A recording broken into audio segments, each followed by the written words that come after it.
not down. This is the Situation Room, the only way to start your day. Good morning. It's 10 after 6. It's the 16th. Is it the 16th? It's the 15th. What day is it? You know, once you get to November, you're just a bit confused. So 14th was yesterday, so that means today is 15th, and voila, here we are. Good morning. It's going to be a partly sunny day. I have predicted there's a chance of rain. Let me be Kenya Met and say good morning to you, and Karibu Sana. City, good morning.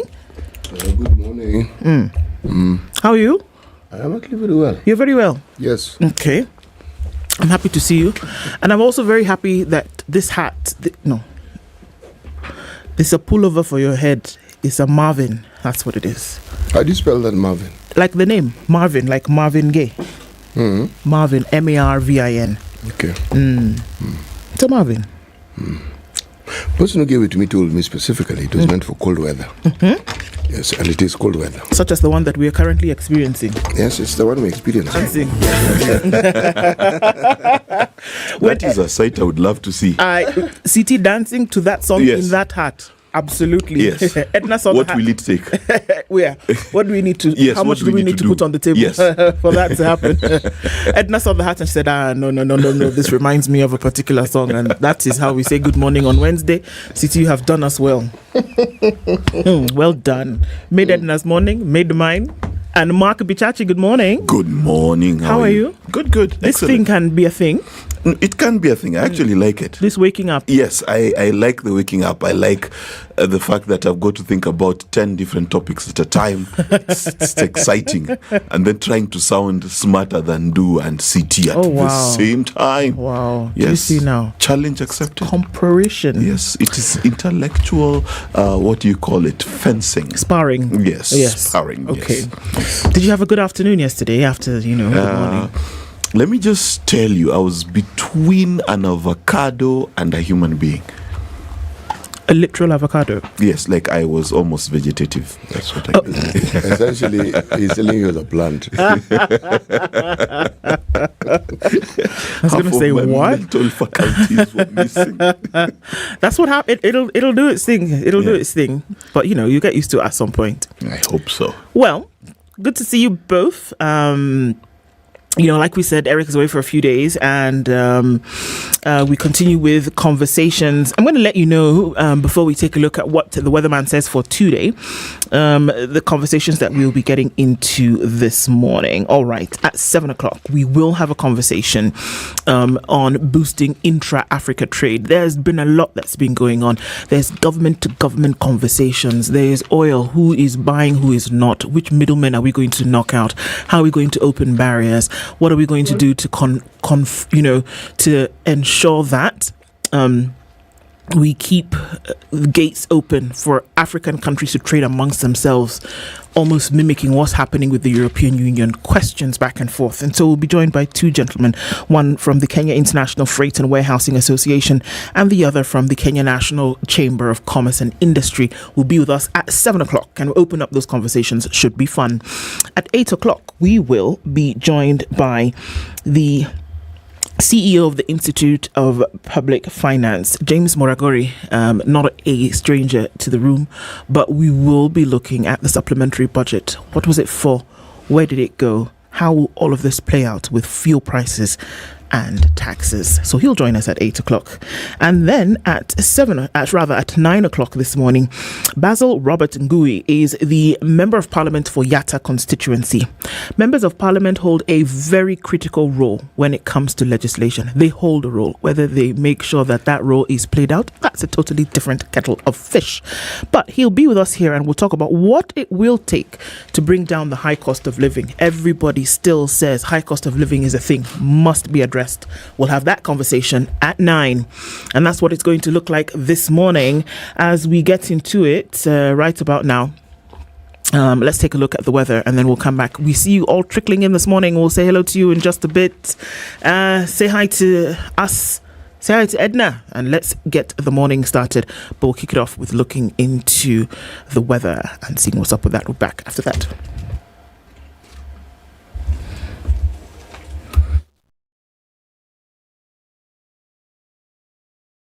This is the Situation Room, the only way to start your day.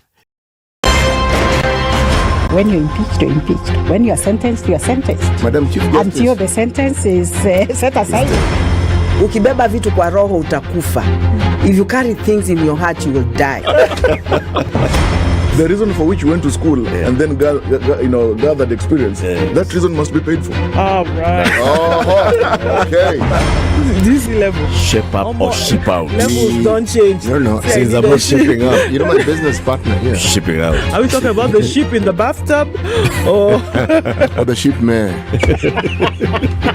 Emmanuel Talabu used to tell us a story of they were in school and they'd been told to write composition about a ship.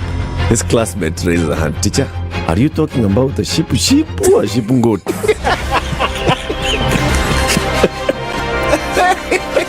The Situation Room, Kenya's biggest conversation.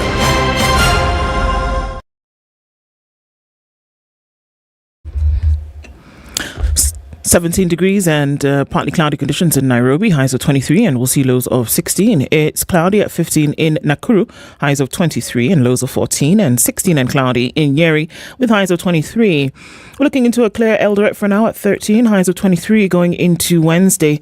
Mombasa is mostly cloudy at 25, going to highs of 30, and we'll see highs of 30 as well in a mostly cloudy Malindi at 25. Kisumu this morning is cloudy at 21, highs of 28 and lows of 20. And it's mostly clear at 18 in Kakamega with highs of 27 and lows of 16. Out into Kampala, it's mostly cloudy at 21 with highs of 27, and Dar es Salaam is partly sunny at 25 with highs of 30. Looking into a mostly cloudy Johannesburg at 11 with highs of 25, and Mogadishu is partly sunny at 24 with highs of 32. It's 10 degrees in Addis, highs of 24, back down to lows of 10. Rain showers this morning in Lagos at 26 with highs of 31, and 23 and mostly cloudy in Kinshasa with highs of 31. Beijing, 7 degrees and sunny Wednesday afternoon, highs of 9 and lows of 2. And while Paris is cloudy at 10, London is cloudy at 9. 6 degrees and clear Tuesday night in New York. Coming into Wednesday, highs of 12 and lows of 1.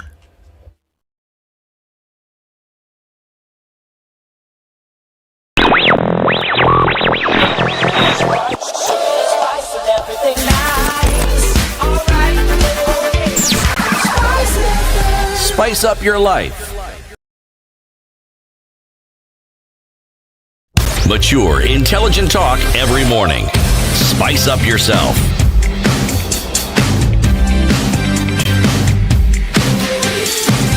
All right, 18 minutes after 6 o'clock, and you guys are here. Okay, good morning, good morning. Don Sabo says, good morning. The trio in Malawi, we say yesterday is Zulu. Yes, we remember that. And we say, hey, I think now you're just making stuff up, Don. He says, Mamamwa is in afternoon and Msana. CT, remember Mtengo? Mitengo is trees. Do you remember that? No, I don't. Yeah, I didn't remember that either. I didn't even remember that we said trees. But all right. And But now that it's been mentioned, I will endeavor not to forget. not to forget that Mitengo in Malawi is trees. And Don, Mark, Don wants you to say a word in Malawian. So you can say mamwa, mamawa. Mamawa is morning. So good mamawa to you. Good mamawa to Don Sabu and everyone else listening to us Yeah, today. you see, there you go. See, he listens to instructions. Pierre's Rock says good morning. Pierre's Rock says good morning. Jeffa says good morning. Great team. Good morning to you. Robert Mbogo is here. And the man known as R says Tupo. The man CT again did it with the hat. All right. Omulangira says tuned in from Uganda. And Philip Churchill says, good morning, great people. We get addicted to you guys watching from Ohio in the US. Thank you, man. This is a good addiction. One of the ones that we endorse. Fred Otieno says, good morning, good people. Thanks for the good job you guys are doing. Thank you so much for joining every morning, John. Fred, it's great to have you. Mipsi Kiprono says, good morning, tuned in from Kericho. Hiyo ni nini city amevaa kwa kichwa? Ni Marvin. Mashari Anjeru says, good morning, Spice team. Tuned in from Portland, Oregon. Cry, my beloved country. Why are you crying? Be happy. Don't worry. I know the guy who sang that song committed suicide, but that's not, it's not an issue. Just don't worry and be happy. That is not how you encourage people. I know, but every time I say that, every You time I remember sing the that. song and I remember, oh my gosh, this one who's telling all of us not to worry and be happy decided to take his own life. You can't watch Mrs. Doubtfire now, can you? Oh, I do. I know, exactly. It's our tragedy. I know. It is. Lily Nacheno says, good morning, tuned in from Kisumu, Dala. Yes. Carol Nyabura is tuned in and says, Nawapenda sana. Good morning, sister. Great to have you here. Manu Rono is also tuned in. Monica Steve says, good morning, tuned in, my people. Douglas Kibodong says, good morning, City, my colleague. Capitation to schools are in two accounts, tuition and operating accounts. Day is free. Parents during AGM approves other fees. Is that true? Children were paying fees Surely. Is to that their true? parents. So whatever this person is saying, they clearly understand something I don't. But now I'm talking about my lived experience. Yeah. I was chairman of the board Yeah. of management of a day school. Yeah. Fees was being paid. Is it not? Okay. Now, if this has changed, then this is something that is new. But fees was being paid. Parents paid fees, and that is why we had fees arrears, Exactly. and that's why we sought bursaries. Yeah. Yes. Uh, But then, on the other hand, remember what this person has talked about is the accounts. Yes, that there are two accounts. there's account for fees, accounts for development, and even when money comes in from the government, it is demarcated. You know, this money is for capitation. This money is for development. You know, that much you do know. Okay. Kaiser Obed says good morning this morning and wants everybody to know that he's ringing through and he's here with us. Kaiser, always good to have you every morning. Douglas says that now, CT, you look like his teacher in school. Quatch Ben says good morning all. Say hi to CT specifically. CT, you should be wearing this hat every day. Oh. Freedom of expression should be denied to some people. Why? Kivan Nyanyao says good morning, tuned in from Al Wakan in Qatar. And Manu has insisted and is asking rather, Ndu, are you still Kenyan by choice? Let's talk about that behind the tent. Owen Bosire says, good morning. Plant a tree, 15 shillings. Yeah. What? Spend 300 shillings to plant a 15 shilling tree. Where did that happen? Jackson Mudhuri is tuned in this morning. Ian Hissa says, good morning. Jamba TV says, good morning, everybody. Bobby McFern is still alive, Ndu. Okay, is he really? Esther, oh, good morning. Good morning. And, someone has said that when Eric is away, Ndu's supposed to sing. It's a tradition. Is it? Really? Esther, oh, good morning. Good morning from Montreal. Jana, it was green. Today is orange. Yes. Ndu's doing the thing with the colors and the headscarf. Yes. Jackson Modori, good morning. Coming to the third round. Daniel is also tuned in. Peter Gikuga. Everybody's here this morning. Great to have you. Chris Amoy, Brian Oginga. I see you all. If I didn't call your name, it's not because I've not seen you. I've seen you. And great to have you in the room this morning. Okay, we are in the Democratic Republic of Congo. CT, today's proverb. Yes, they are from the D, R, and C. Okay. In every village, there is a white chicken. Oh, it's finished. Oh, okay. Should I repeat it? Please, I missed that. Right over. I was like, what? In every village, there is a white chicken. So, I have so many questions. Please. If in every village there was a chicken, that's believable because the population of chickens is 4 times the population of humans. We've got about 24 billion chickens on Earth at any given time. Sorry, what? Yeah. I There are can, more chickens than human beings by far. I can enjoy to pick your brain every now and then. That 24 billion chickens on Earth. Yes. Wow. At It's, any given, it's the most reared animal on Earth.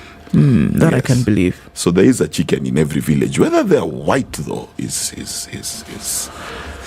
I think Is it? And maybe it's not necessarily a chicken, like somebody has whispered into my ear. It could be something else. This white chicken could be symbolism. yeah. Coco. you know, You can look at me all you like.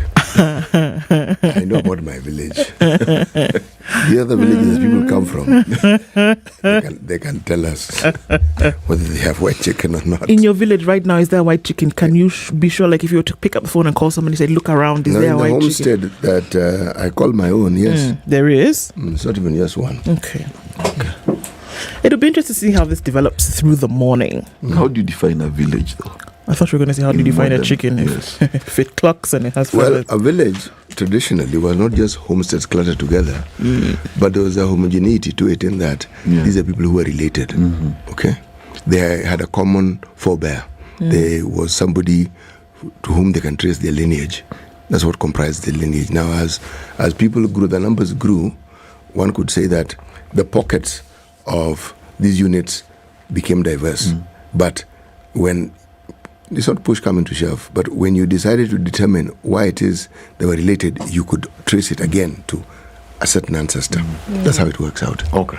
And that's why, for instance, you will hear that if you think of the name of the places where people come from, that name usually is derived from that particular ancestor. Yeah.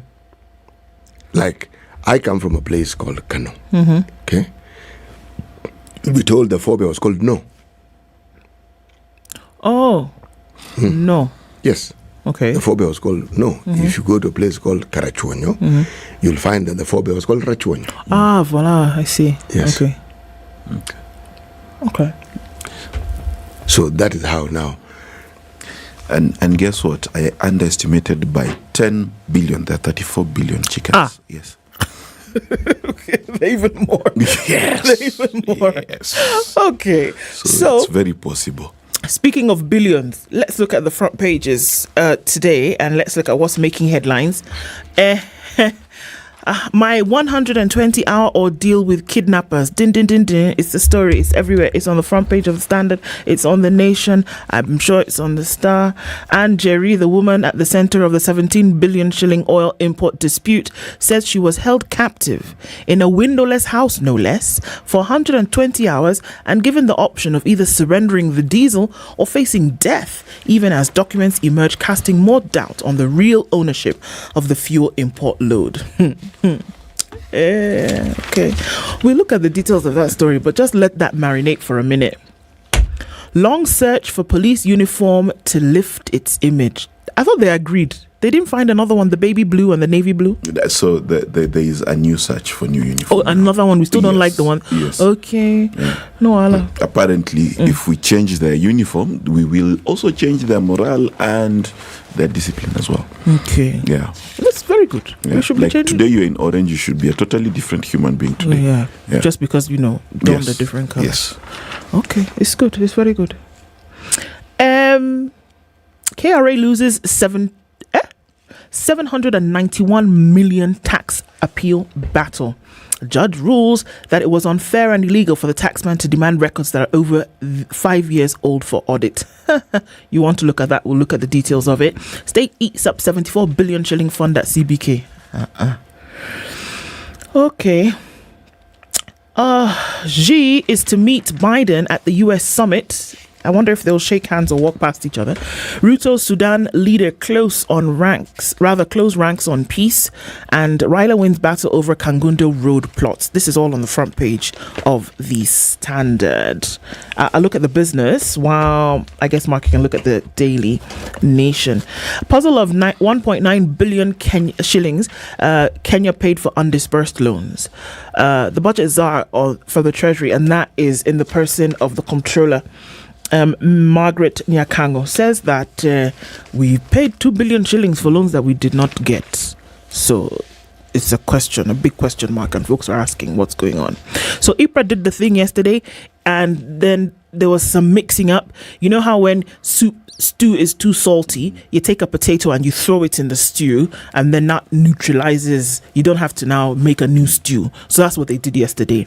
Fuel would have been 229 shillings a litre, but then there was some money that the state will now pay to the independent marketers, and so now that leaves fuel at 217. It's not going to rise, at least not for another 30 days. So they did the potato in the stew, and the question is to stabilize it. What through this process of stabilization, what does it mean? Basically, stabilization means that we would not have to pay a high record fuel price, at least not for this month.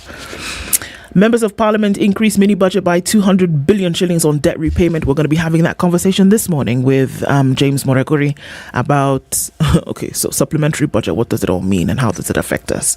Those are some of the headlines on the Business Daily. Mark? Well, Nation has focused on the 17 billion fuel movie. That's what I'm going to call it, because this one is going to become a drama video. Then good news for those who want to get married. Romance with cheap finance is back on the table. Kindiki has revised the fees of IDs, passports and other documents. You do not need 100,000. Do not panic. Do not fall in love very quickly. You have time. He's also asking for people to come and give their views as to how much they want to pay their ID. I will give you my view right now. It is a right, and therefore first application should be zero. After all, where do we expect an 18-year-old to find money? Yes. UDA polls regional power play. Will be there one deputy, two deputies? Will Mudavadi and Rigiji both be deputies to the party leader of UDA? That's what it is. Yesterday we talked about building. Budalangi is still suffering floods, and I don't know whether you've ever been. Have you ever been, Prof? Budalangi? Yes. I have. It is heartbreaking. Heartbreaking. I have friends who come from there. I once visited the camp where some had been displaced. And a lady, I wanted to help. I asked her, what can I do for her? She told me, please give me 5 shillings so I can buy some salt. Oh, wow. Yes, it is. In other news, the National Dialogue Committee is set to finish its report today. Yes. So this is a drum roll moment. Of course, we know what they've settled on. The question is, have they figured out how to reduce the cost of living? And surprise, ex-President Uhuru Kenyatta is also to blame for the leaky roof at JKIA, according to CS Murkomen, because it is his fault, and there is not much to add to that story. Actually, there's a lot to add. There's a lot to add to the story. Lot. And we must look at that story after City tells us the headline, because, okay, let me just breathe. City, please. In the Star, top right-hand corner in teal green, powerful figures behind woman in controversial 17 billion oil cargo. Missing tycoon resurfaces. Okay. Then, prepare your passports for jobs abroad, PS. This statement is being attributed to the Labour PS Shadrach Mwadime. Legislation, new bill to tame erratic transfer of civil servants. Transfer will no longer be used as a punishment tool for public servants if a new bill in the County Assembly is now made into law. This is the Employment Amendment Bill 23, seeking to tighten guidelines for transfer of government employees from one station or department to another. Okay. Then bang in the middle of the paper, war within. This senator that we are referring to here happens to be Halwale, says Ruto's successor will be a lawyer, not the DP. Oh, okay. So Halwale reveals silent battle by Musalia and Rigathi. Kirinyaga senator, however, dismisses Boni, says he brought no votes to Ruto's campaign. So you should keep quiet and sit in the corner. This is childish nonsense. As usual. Nonsense. We have so many serious things happening in the country. Sorry, I know it's supposed to be the headline, but this one I have to speak to. And then we engage in this. Imagine. That's the focus. Yeah, these people have nothing better to do with their lives. They do, but they've chosen to do this one. So now that is how you describe them, and that's how you describe it as childish nonsense. It is utter and absolute nonsense. Anyway, it's dry one moment and a deluge the next in Turkana. This is a picture of lorries submerged, literally submerged in water. Not a lorry, lorries, and there are many of them. Bridge was there one moment, rain comes, deluge, second, no bridge. Wow. Lorry passing bridge, lorry swept. Lorry upside down, lorry on its side. One lorry? No, many lorries. Lorries. That now is rain. So even the conversation of whether this is El Nino or it isn't, it's just a lot of rain. So let's just focus on the rain and what it's doing. And what should have been done to make sure that we don't see this kind of loss and damage. But okay, how about for now, we look at what's going on the roads. We'll take a break and then come back and look at the meat of these stories. It is 25 minutes to 7 o'clock. Coming back and looking into those stories more. Let's take a look at the roads and be back right after this.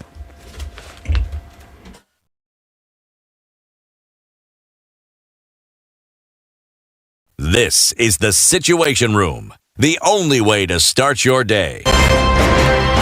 It's critical that people pay taxes. But then taxation has to have a limit. When you start overtaxing people beyond certain limit, then this is now we call robbery with violence. We are all struggling, but we don't show. If you're not doing well, shame on you. But you have to say, I'm broke and I'm struggling. We are not okay until everybody is okay. We are pretending to have political parties. Why don't we just be honest?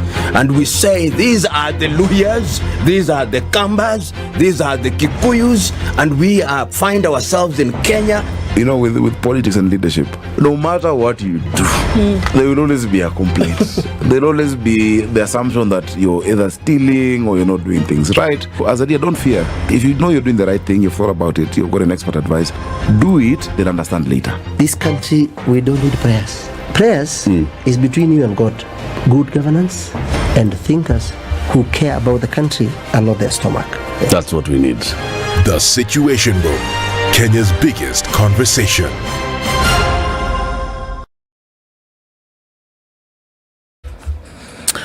Okay.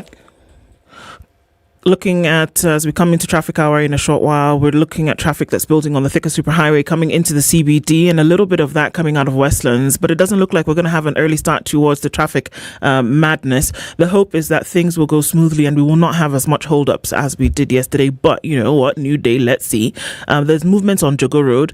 Outer Ring is also pretty busy. In and outbound traffic is doing the thing.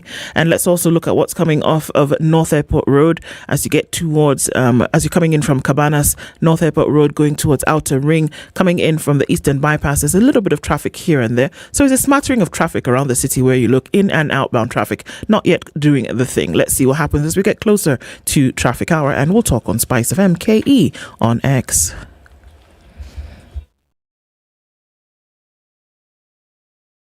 Mature, intelligent talk every morning. Spice up yourself.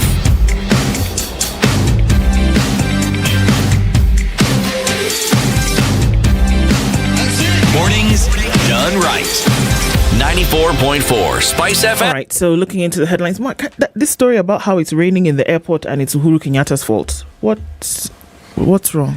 Well, there's an addiction to diversionary explanations nowadays, because you must remember that Uhuru Kenyatta exited the stage where many people blamed him for everything that was happening. So there's you know, if it works, don't fix it. If it ain't broke, don't fix it. Yeah.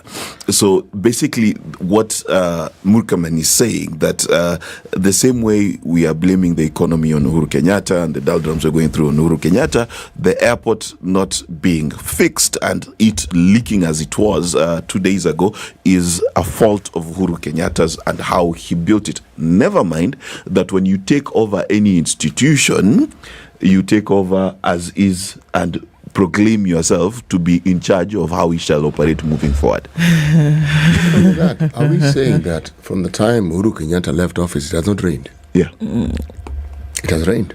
Many times. It has rained many times. Yes, exactly. And has it been leaking every time? No. Have we had a report? Would have leakage in the airport, you will read about it the next day. Somebody's going to take a video immediately and it's going to go viral. It has not been leaking. So and when was the last time that the airport was renovated, repaired? When? And renovation means it's something you're going to keep doing from time to time. Yes. Sure. And it is maintained.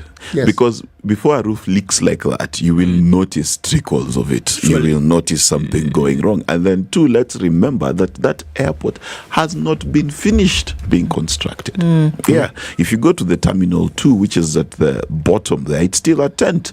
So there's still a lot of work ongoing. So it's not a concern that was complete, so it should be still under his radar. Also, it is the most important air installation in Eastern Africa. So it's not just something that you say it's because of the last guy who was here. It is one of the most serious hubs on this continent. On the continent. Yes. On the continent. So really, are we saying that you take office and you do not determine the state of such an important institution of the country? I would have assumed that's the first thing you do. Just a round check. Yes, you do. You want to know the state of the port. You want to know the state of all the airports. The road, the rail. Yes. You do that. So that you know what you're inheriting.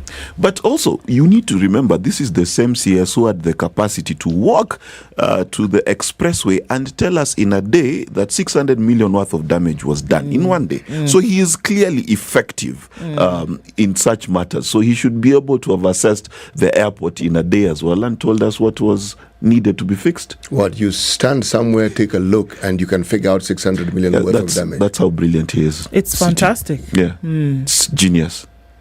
You know something? It's like knowing there's white chicken everywhere. I actually don't understand how it is that you have people in authority and in leadership, and they don't understand that they're actually in authority and leadership, because this is not being in authority and being in leadership. What leadership are you showing? What sample of it when the docket that is under you and has been for over a year now, and the best you can tell us is that somebody's to blame? Yeah. I mean, it's ludicrous. What are we doing? I mean, it's annoying at best to hear that this is the kind of management operation that then has been bequeathed to one individual. No, it tells us how this gentleman thinks. Honestly speaking, I mean, what are you doing? Something as simple as say, you know what? I would give the man his stripes. You say, you know what? Actually, pause showing.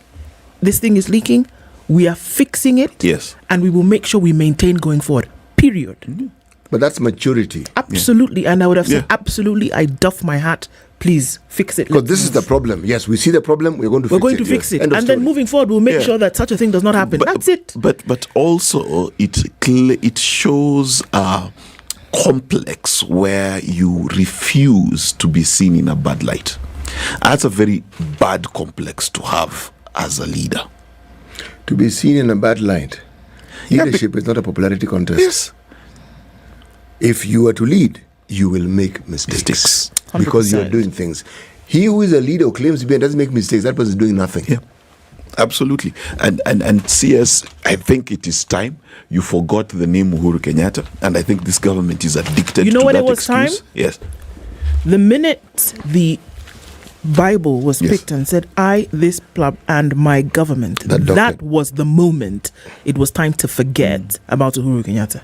And they must remember the celebrations that spontaneously happened, mostly in Central, but also across Kenya during Uhuru Kenyatta's birthday. Oh, the bell tolls and it tolls for thee.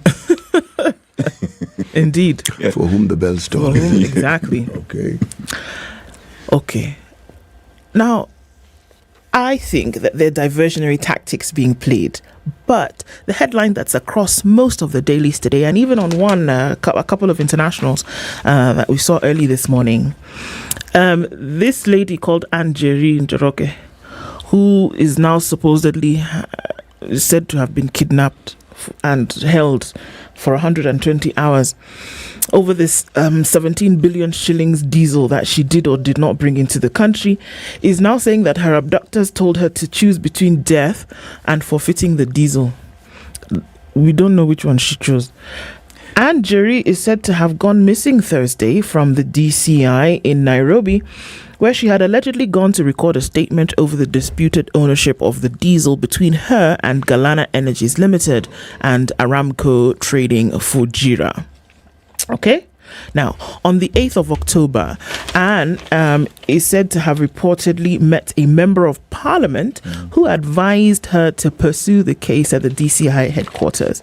It was after her visit to the headquarters that she went missing. She resurfaced in the evening of November 13th when she was escorted to Nyeri Estate in Embakasi, where she spent the night. She was escorted by two men who claimed to be security officers who were under instructions to ensure that she is safe. Hold on. Yes, please. 17 billion at least worth individual. Yes, please. Went to which estate? Nyeri Estate here in Embakasi. Okay. Yeah. For safekeeping overnight. Not Runda. No, please. Okay. The two men told her that they were harmless and advised to drop the matter so that she would be allowed to fly back to Dubai. So she doesn't live here. Do you understand? Kenya is just, she just passed by. The associate claimed that the two left Nyeri around 10 p.m. and they were fears that her safety could be compromised, forcing them to upscale the security around the court where she spent the night. So Tuesday morning, Nyeri's lawyer Cliff Ombeta went to Embakasi where the two men had been escorted. The two men had escorted the businesswoman to Monday night and returned seeking to meet her. He confirmed that there were efforts by the two individuals to push Nyeri to drop the case. Nimekata, Ombeta responded. Nikona Ann Jeroge, I found her when she was abandoned, according to the advocate, adding that the alleged officers had threatened her life. Even though the exact location where she was being held remains unknown, her family had booked a case of a missing person at the Muthaiga police station. Look,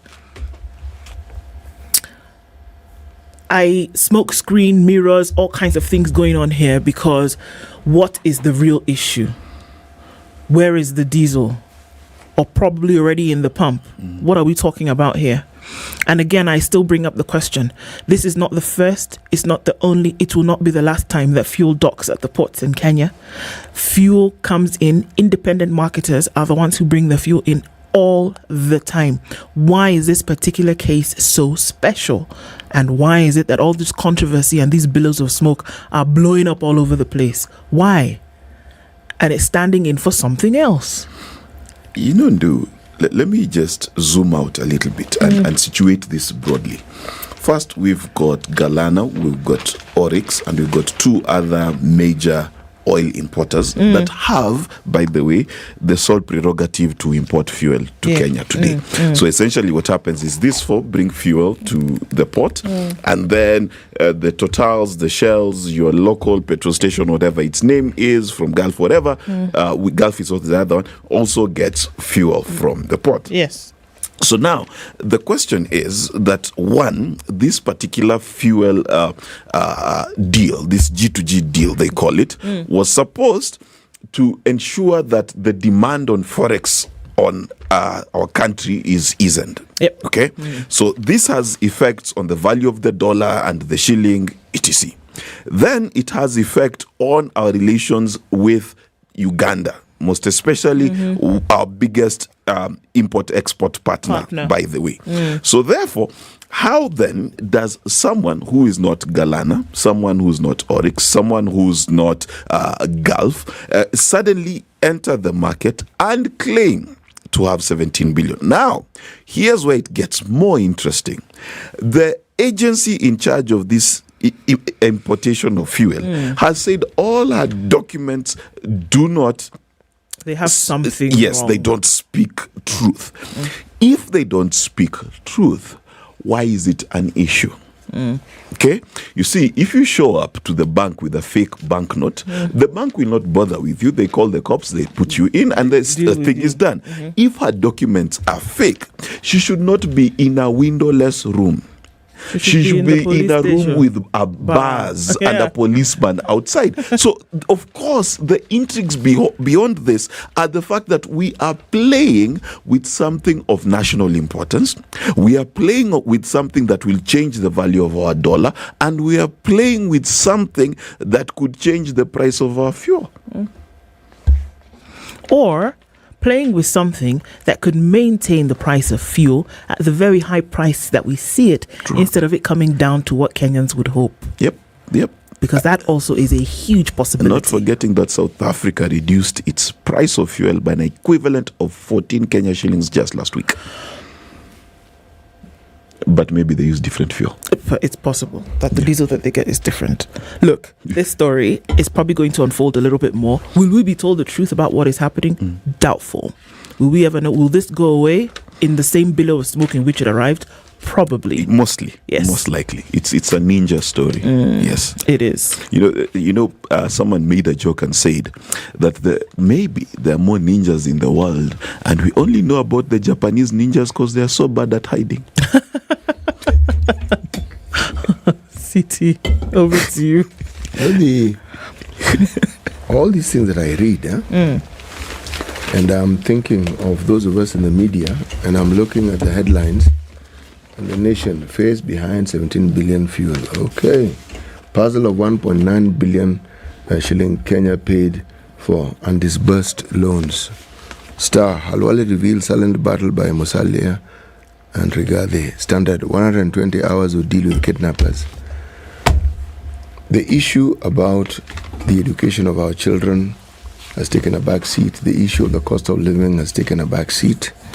These are not issues that we are now dealing with. And if you look at the statements attributed to people who we think and believe and sometimes refer to as leaders in this country, their conversations have very little to do with what is actually ailing the country at the moment.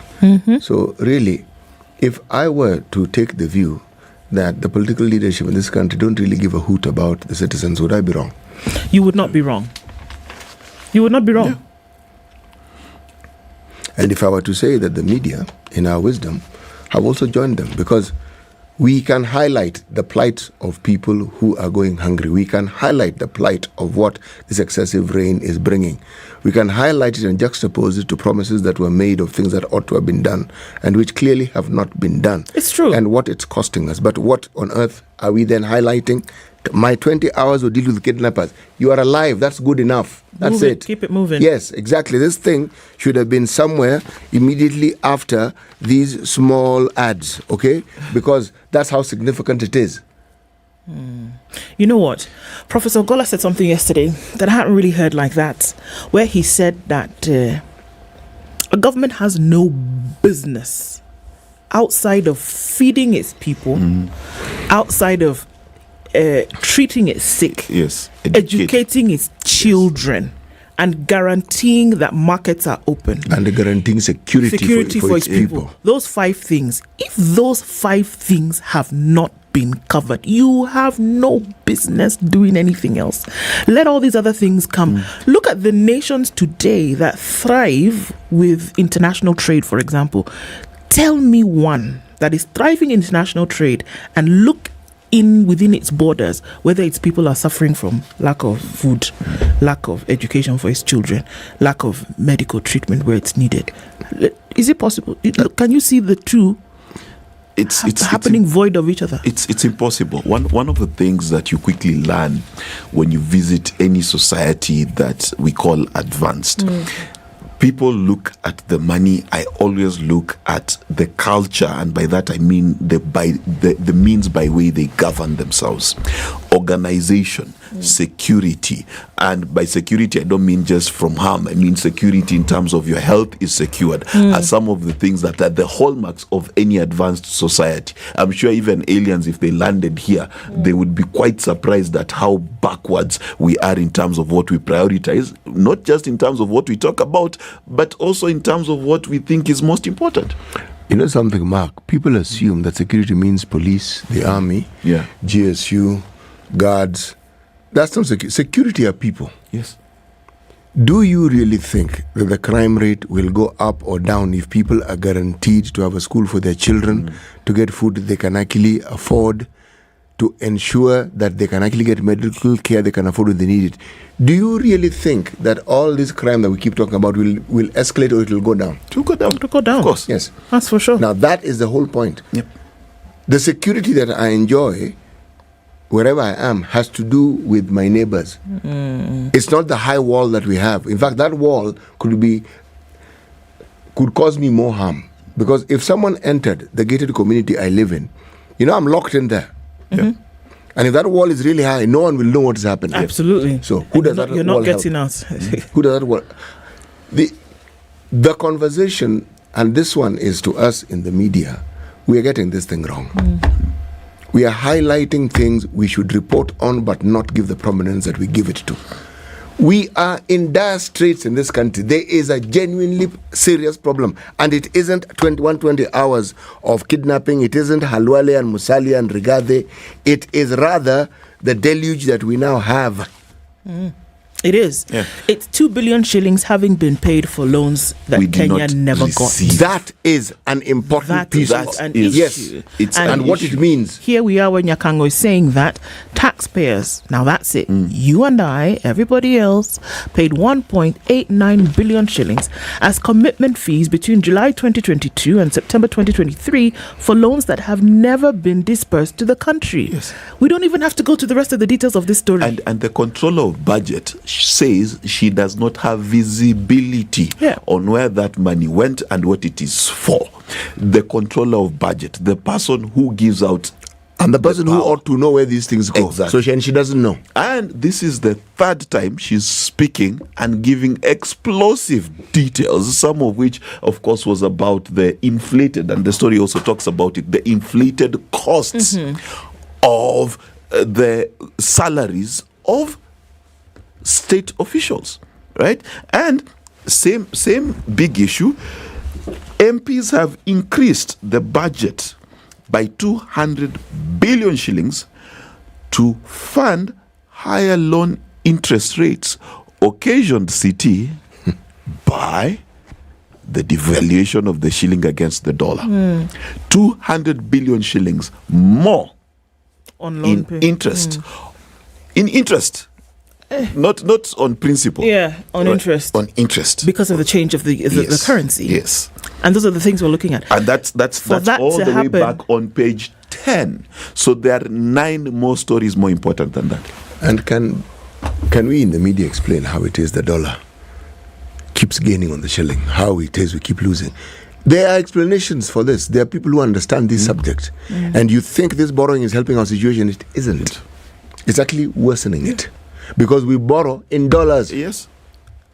And we cannot trade in shillings. No, we can't. We don't trade in shillings. Yeah. Dr. Nyakango gave a suggestion to members of parliament who, if you remember, are responsible for legislation on matters also budget and debt, In fact, they etc. are the And she owners said of the budget. they are. Are they? Yes. She said- No, Are they really? legally, the budget is a matter of parliamentary law. Yes, we have a parliament making budget making parliament. Yes, they That- discuss it supposedly. That we've they understood. agree on certain things. But are they? That's are really they my really question. doing Are what they? they're Of course supposed to not. be doing? They are a rubber stamp. She said, organization. let me just read that quote. Considering the current public debt levels, new public borrowing should only be undertaken for projects that will positively impact the national budget. She was speaking to Parliament directly.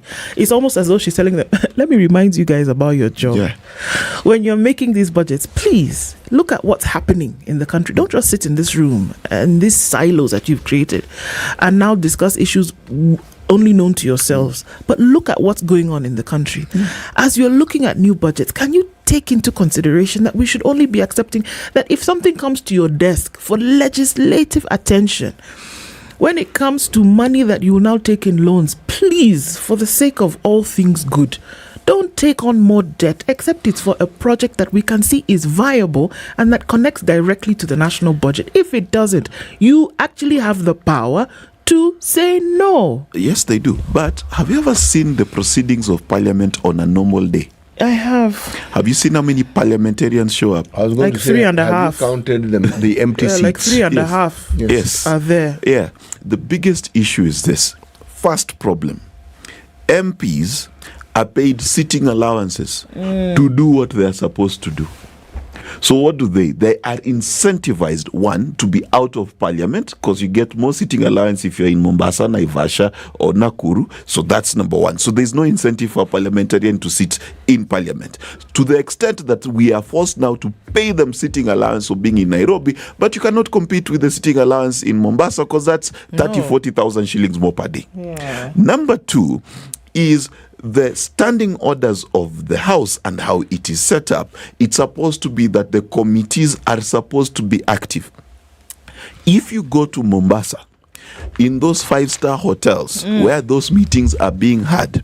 I am telling you, and without fear of contradiction, that there are more meetings with outside of the conference with people prettier than the MPs, sideshows than there are those actual committee meetings. And I say this without fear of contradiction. So at what point does Parliament actually conduct its business? The truth is, it does not.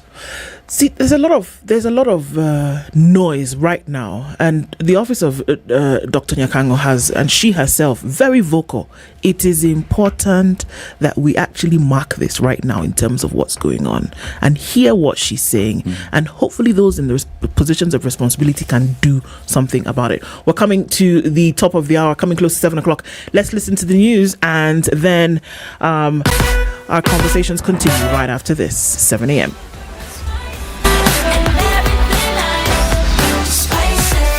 Spice up your life.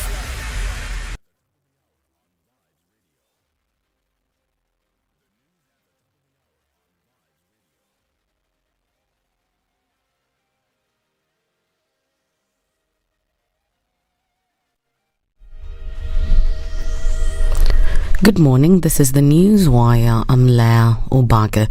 Interior Cabinet Secretary Kithure Kindiki has asked Kenyans to engage in public participation with the State Department for Immigration after he revoked the Gazette notice on the upward revision of charges, fees and levies for various services provided by it.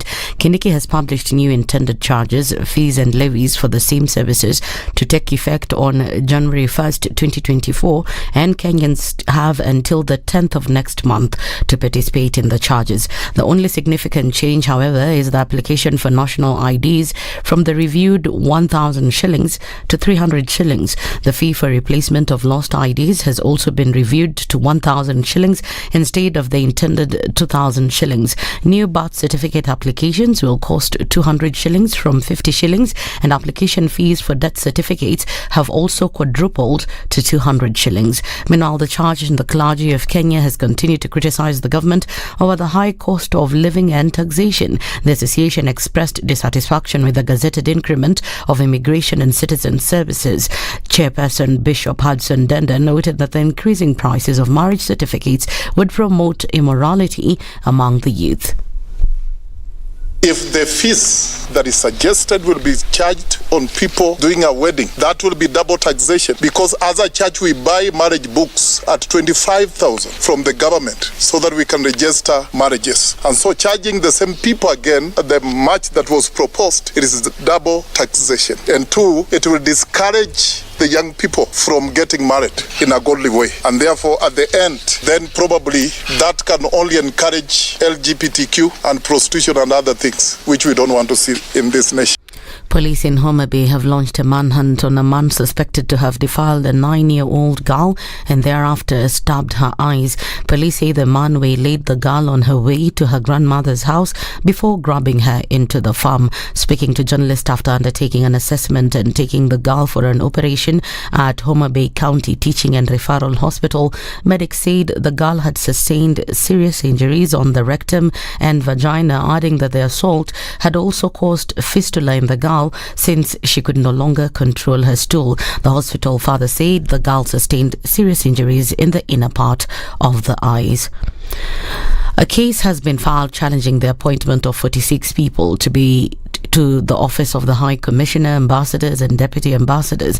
In the case, Eliud Karanja claims that the president does not have the constitutional authority to redeploy without the approval of the National Assembly, High Commissioners, ambassadors, diplomatic and consular representatives other than those nominated and with the approval of the National Assembly appointed during his current term in office. He further argues that the 46 persons were redeployed and appointed contrary to the Constitution and the law.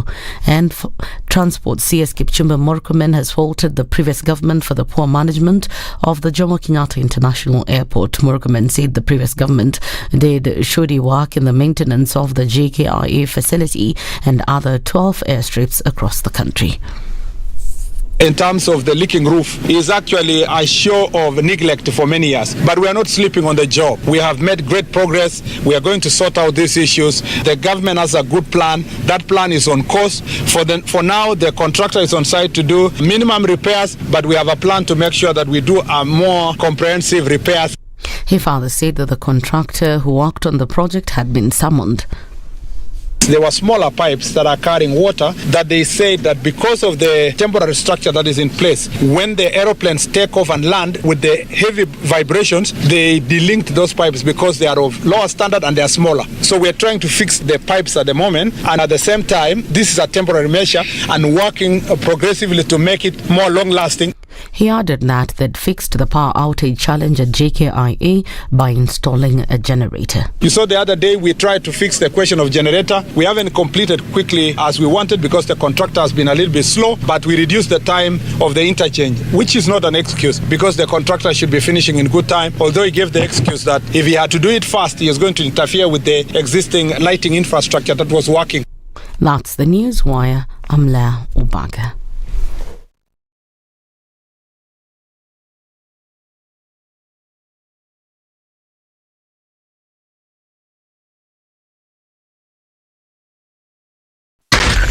Spice FM, Nakuru. Okay, a few minutes after 7 o'clock, traffic is building up on the thicker superhighways. Coming into the CBD heavy. As you get towards that junction, going towards Murang'a Road, or you go towards Wangari Maathai, we'll see some traffic build. As you split, I think you'll be all right, at least for now. Kiambu Road, also busy right about now as well. We'll see that movement going towards Muthaiga Square. As you're coming out of Westlands, James Gishuru specifically, out over the drift, some traffic there. We will see the build up. The roadworks are said to have been finished, something to that effect.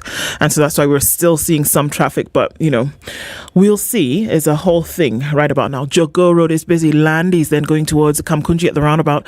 It's also doing the thing. And now is when we see traffic starting to build up, coming off Mombasa Road, going towards Uhuru Highway. And there's some of it also then coming off of Manyanja Road. Outer Ring is likely to be busier as we get closer to traffic hour. All right, keeping an eye on things this morning and wanting to keep things moving this Wednesday. Talk to us on Spice FM KE on X as we try to do just that.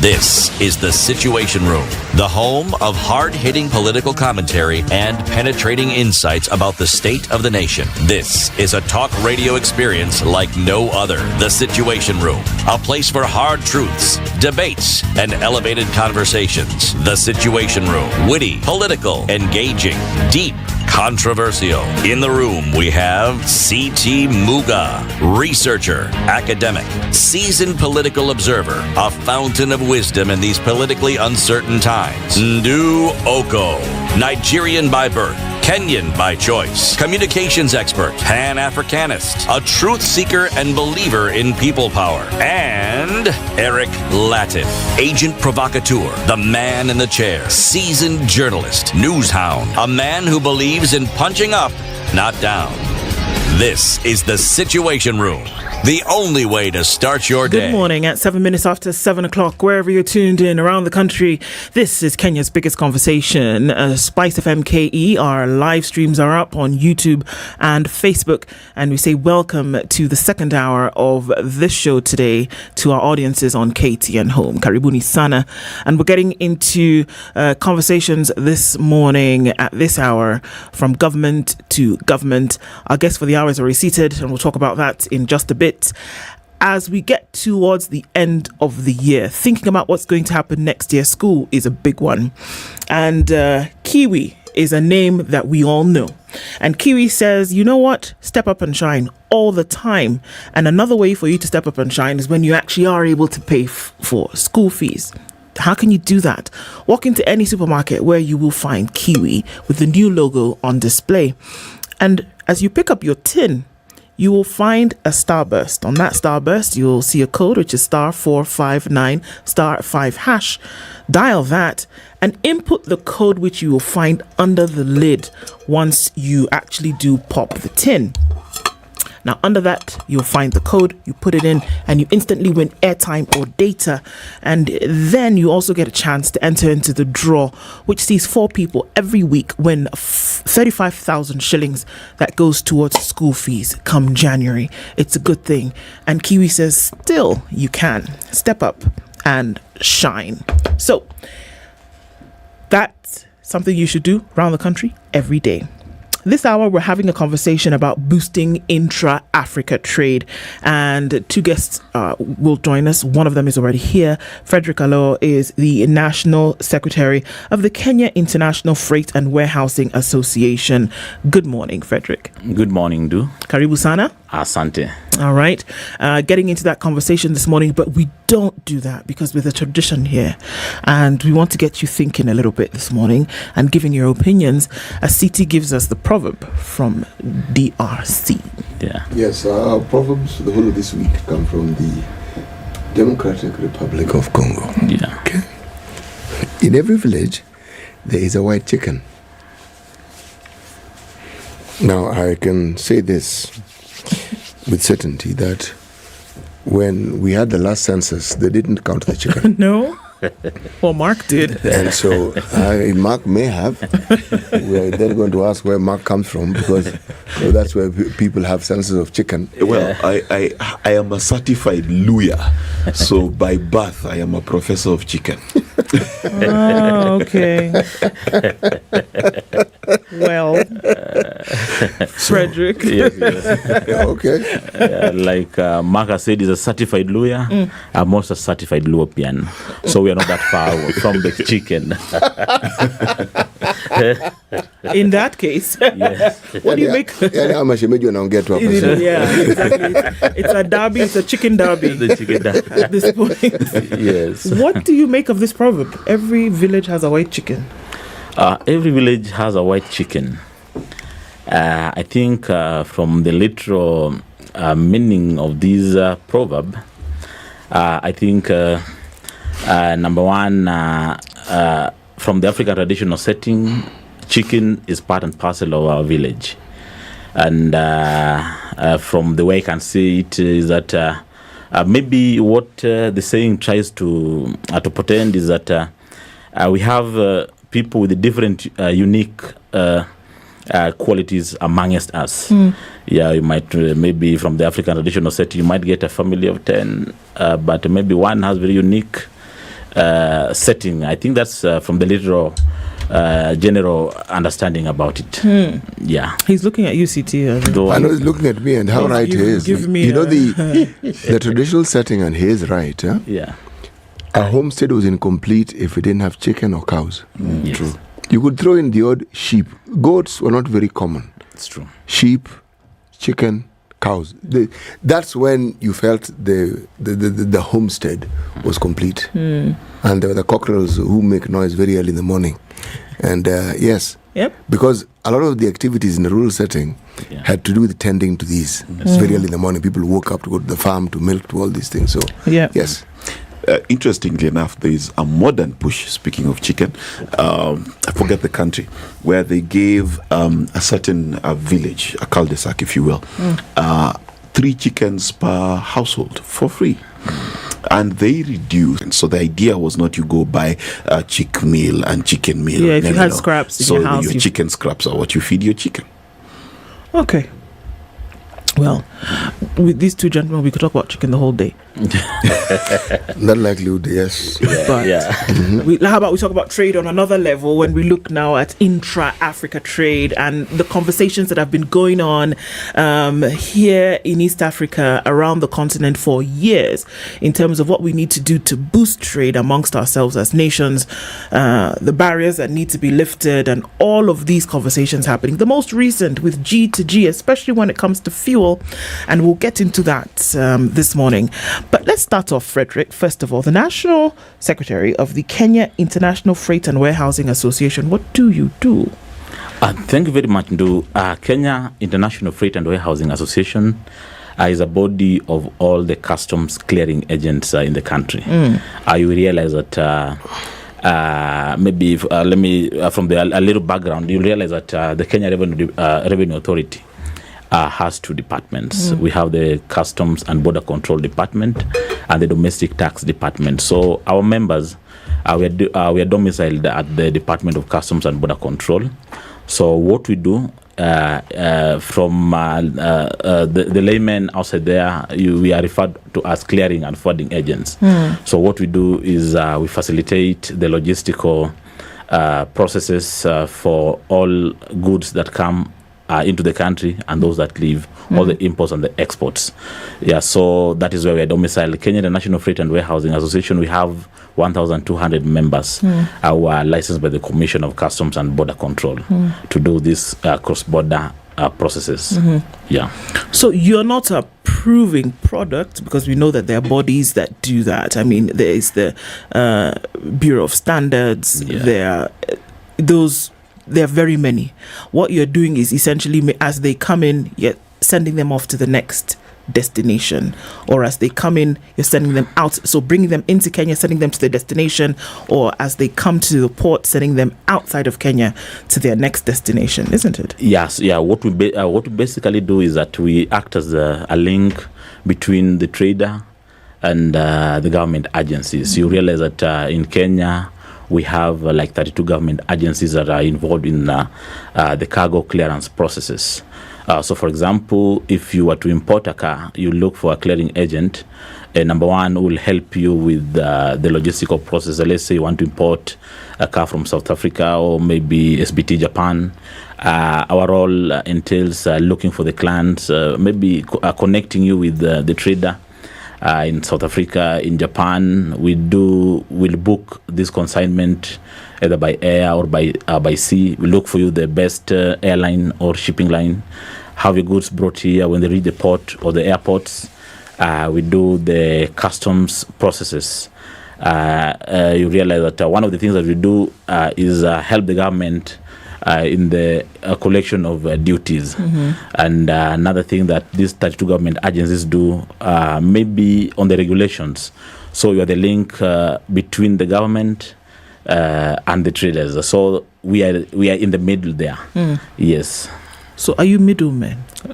Yeah, let me say middlemen. Yes, we are middlemen per se, because you realize that for example, the person who is in charge with the correct declarations, it's us. So if you get, maybe if a clearing agent does not get the acts right, you realize the pain can also can translate to you, and you bear the consequences. And if they're efficient, advantageous to you. So time is of great essence to us, and doing all the compliances that are needed by the respective legislations. Okay. Yeah. So what are some of the things, if we're looking at government to government, then that you would be associated indirectly, to say that the government of Kenya, in its dealings with the government of, I don't know, randomly here, Uganda, is working with, that you would then be able to come in and, or do you play in those fields where government to government are working on when they're bringing in, goods, or whether they're delivering or taking out certain things? Do you come in here? Yeah. So what happens? You realize I'll give you an example with the EAC. Kenya is a signatory to the EAC treaty, and you realize that through the EAC treaty we have the East African Common Market Protocols, and one of the things that this protocol does is the free movement of goods and persons. So you realize that once there's some treaties, bilateral treaties that the government of Kenya does with, let's say, the government of Uganda, maybe they remove some barriers. They come up with some tariffs. So once they've come up with the role of a clearing agent in this all transaction is as we are now the implementers of what this government has done. For example, if let's say the government's from the EAC currently, you realize that the goods that come within the EAC region following the government agreements, within the EAC there's no duty. So it's upon me as a clearing agent, or upon our members, now to process the rules. We call them the certificates of origins within the EAC. Process these zero duty entries, and ensure that the trader benefits from all these transactions. How easy is it for countries who are doing business with Kenya to then have their goods cleared to come into the country, or even for Kenya, who's doing business with other countries, to have goods taken out? Let's look at the ease with which this actually happens. Because if we're talking about boosting intra-Africa trade, one of the challenges that has been looked at over the years is really how easy it is. East Africa Treaty talks about enhancing or boosting a situation whereby it is easy for the countries of the community to do trade with each other. What are the things that you've seen pop up that may not make it so easy to do that which the charter or the treaty prescribes? I think within the EAC treaty, we have done tremendously well in terms of trade within the EAC. In terms of the tariffs, we have tariffs that favor each other. For example, if you have a product that is manufactured only within the EAC region, currently as the treaty is, within the EAC, we enjoy these zero duties, as opposed to if you were to bring some goods maybe outside the EAC. So within the EAC, I think we've done tremendously well. So on intra-Africa trade, there's a very big challenge that we are having because you realize that Africa is segmented into 8 different regional blocks or the trade blocks. For example, we have the EAC in the East Africa, we have SADC, we have IGAD, we have ECOWAS, among others. So you realize that there's some preferential treatment that an ECOWAS member enjoys, which an EAC member cannot enjoy. If you look at the statistics currently the way it is, intra-Africa trade, we are doing below 15% trade within Africa. If you look at maybe globally, for example, the level of trade that Kenya does with maybe the West African countries, you cannot compare it with what the level of business that we do with China, for example, or even Europe. Why? I think we've had quite a number of bottlenecks that have jeopardized, that have acted as an impediment to intra-African trade. And that's why maybe we thank maybe the heads of states. They found it wise maybe to come up with the Africa Continental Free Trade Area, which now seeks to boost intra-Africa trade amongst us. Yeah. You know, in fact, that's where I wanted to jump in, because I was working for the Kenya Export and Branding Agency for quite a while. Yeah. And the biggest question we had, and Uganda is one of our most important traders, much, I think it's number one in terms of what we export as a country. But it's been quite difficult to expand that beyond East Africa. In fact, the trade between Kenya and Ethiopia, for example, is quite minimal. We can say the same of Somalia. I think we only trade in our sheep and goats between the border there and Chako. So the Africa Free Trade Agreement was stuck in South Africa because the South African Customs Union had an issue with it, and they were taking time. West Africa has basically been locked up by the French for a long time, but because of the current coups and anti-French sentiment, that is a big market opportunity. How are you, as players in the field, hoping to expand Kenya's export capacity beyond the boundaries of East Africa, taking advantage of the free trade agreement? For example, Ghana has already agreed to do so, and we have visa-free access to Ghana as well. Yeah, maybe to answer you, first of all, maybe if I come to the question in relation to Ghana, you realize that the first consignment, I think it was last year, whereby we launched the first consignment of tea from the port of Mombasa all the way to Accra, Ghana. This one was done courtesy of the Africa Continental Free Trade Agreement. Another issue that that we realize, that one of the biggest challenges that we've had, I think, Africa, despite us calling ourselves people from the same continent, we have not had that easier trade among us because we have these unnecessary fears. You realize, I'll give you an example. Maybe before 2021, if somebody was to go all the way to Freetown in Sierra Leone, even on flights alone, you could go. You could take a flight to Nairobi all the way to Dubai. Then from Dubai, you make a connecting flight from Dubai to Freetown. This is one of the things that we are having. One of the problems. If you look at even the air traffic, Africa, we have very minimal air traffic because even on traffic, flights within Africa, Intra-Africa is a problem. Another issue that we have realized with these is that apart from that, there's something that that is currently being done. The head of states, you talked about the countries not signing, for example, the South Africa. Currently, we have around 54 countries that have signed to the Africa Continental Free Trade Agreement. So the challenge is maybe City will I can tell you. I'll give an example of somebody who is used to serial smoking. You cannot remove them from smoking quite a lot. Though I don't smoke personally. So it's something that you do it gradually. So I think this is one of the challenges that we are having. Maybe we fear that if we open our markets in terms of job opportunities, some of us we are going to lose. Are we saying? Are we saying the intrigues of trade and the benefit that it can provide to a country is not mysterious to anybody? It is very clear the benefits that come from it. That is obvious. Yeah.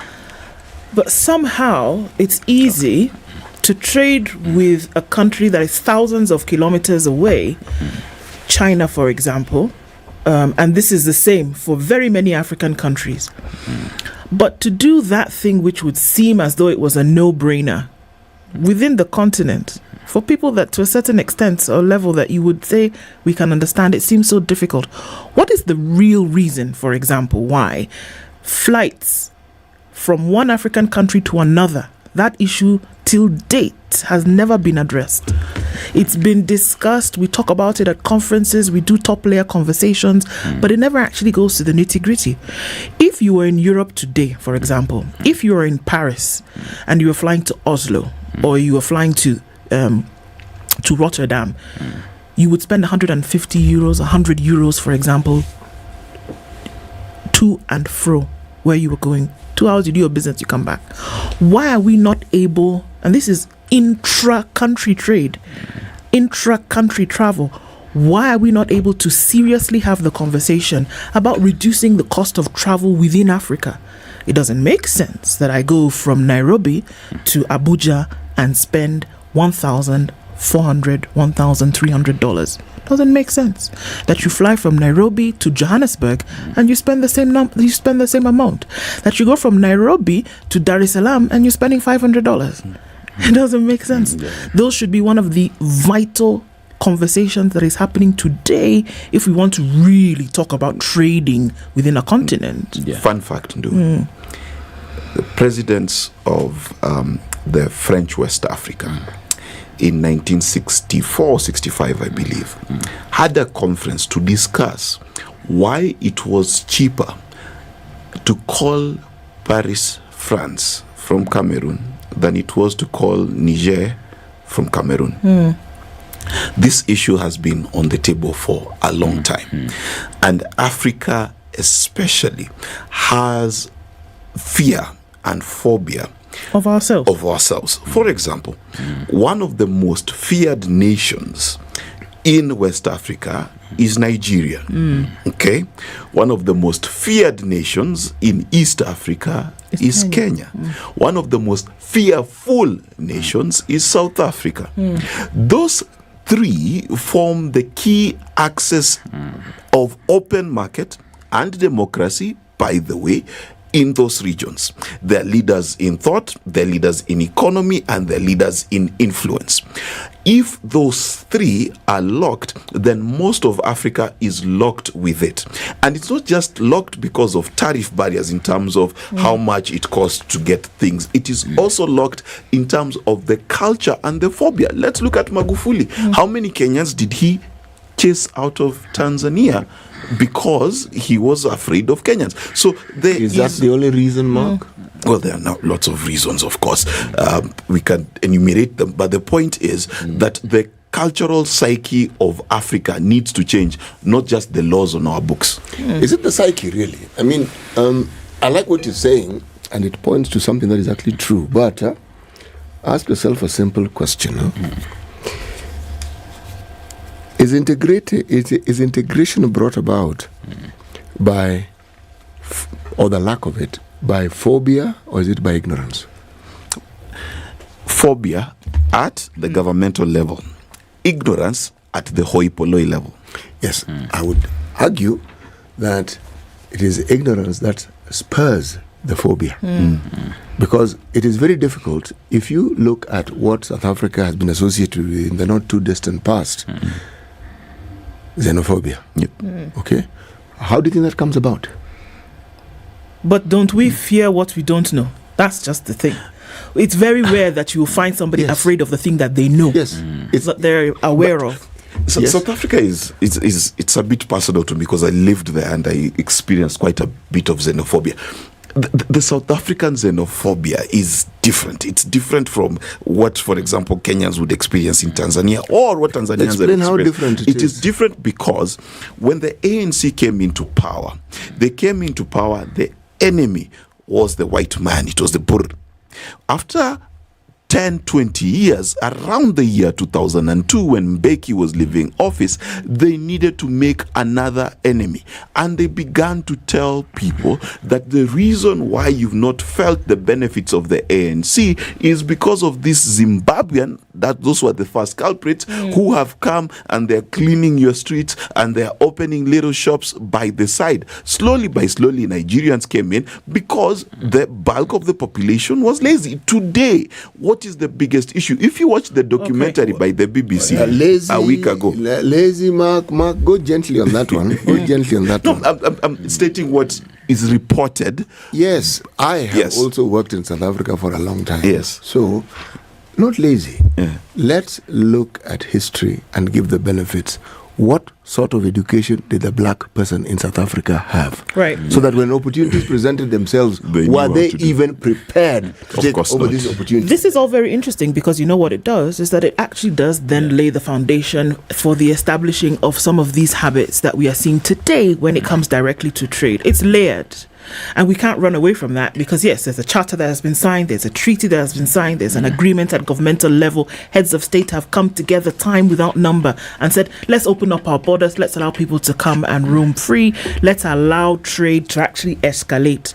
And all of these underlying issues then contribute to what we are seeing today in terms of doing business throughout the continent. So the question is, how then can we make it easier? What should heads of government be looking at?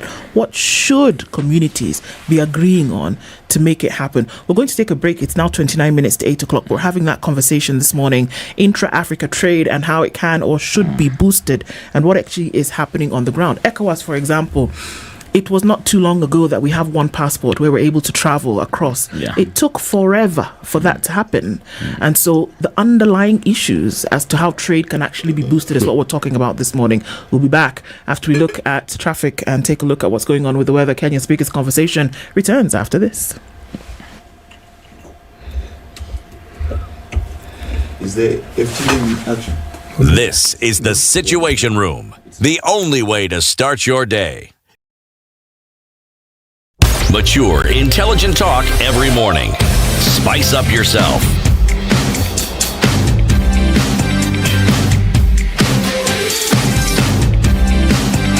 Mornings done right. 94.4 Spice FM, Nairobi.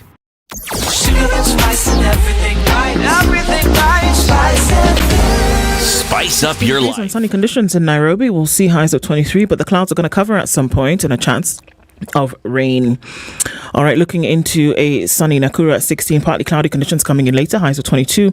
And partly cloudy in Nyeri at 17 with highs of 23. 14 and sunny in Eldoret with highs of 23 as well. We're looking into a rainy Mombasa this morning at 27 with highs of 30. And the rain is coming down heavy in Malindi at 27 with highs of 31. Into Kisumu this morning, it's sunny at 20 with highs of 28. And Kakamega is partly sunny at 18 with highs of 27 and lows of 16. Kampala, heavy clouds this morning going into rain with highs of 27, and Dar es Salaam is sunny at 25 with highs of 30 and lows of 24. We're looking into a partly sunny Johannesburg at 11 with highs of 25, while Lagos is mostly cloudy at 27. Mogadishu partly sunny at 26, while Addis Ababa at 12 is sunny. And in Kinshasa, cloudy conditions at 23, going to highs of 31.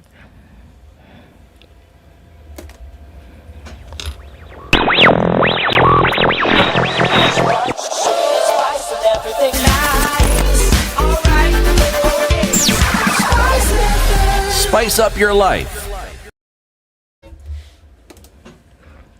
Okay, and just like that, snap your fingers, and there's traffic everywhere you look this morning. Very, very busy coming off Kangunda Road as you get towards the city.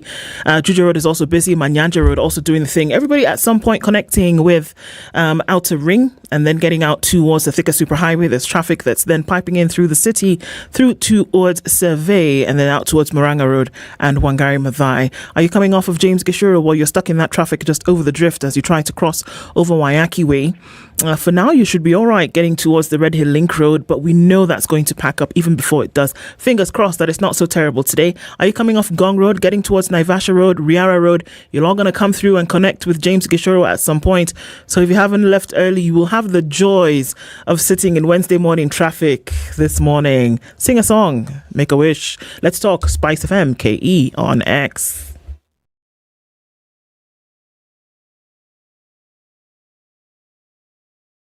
Mature, intelligent talk every morning. Spice up yourself.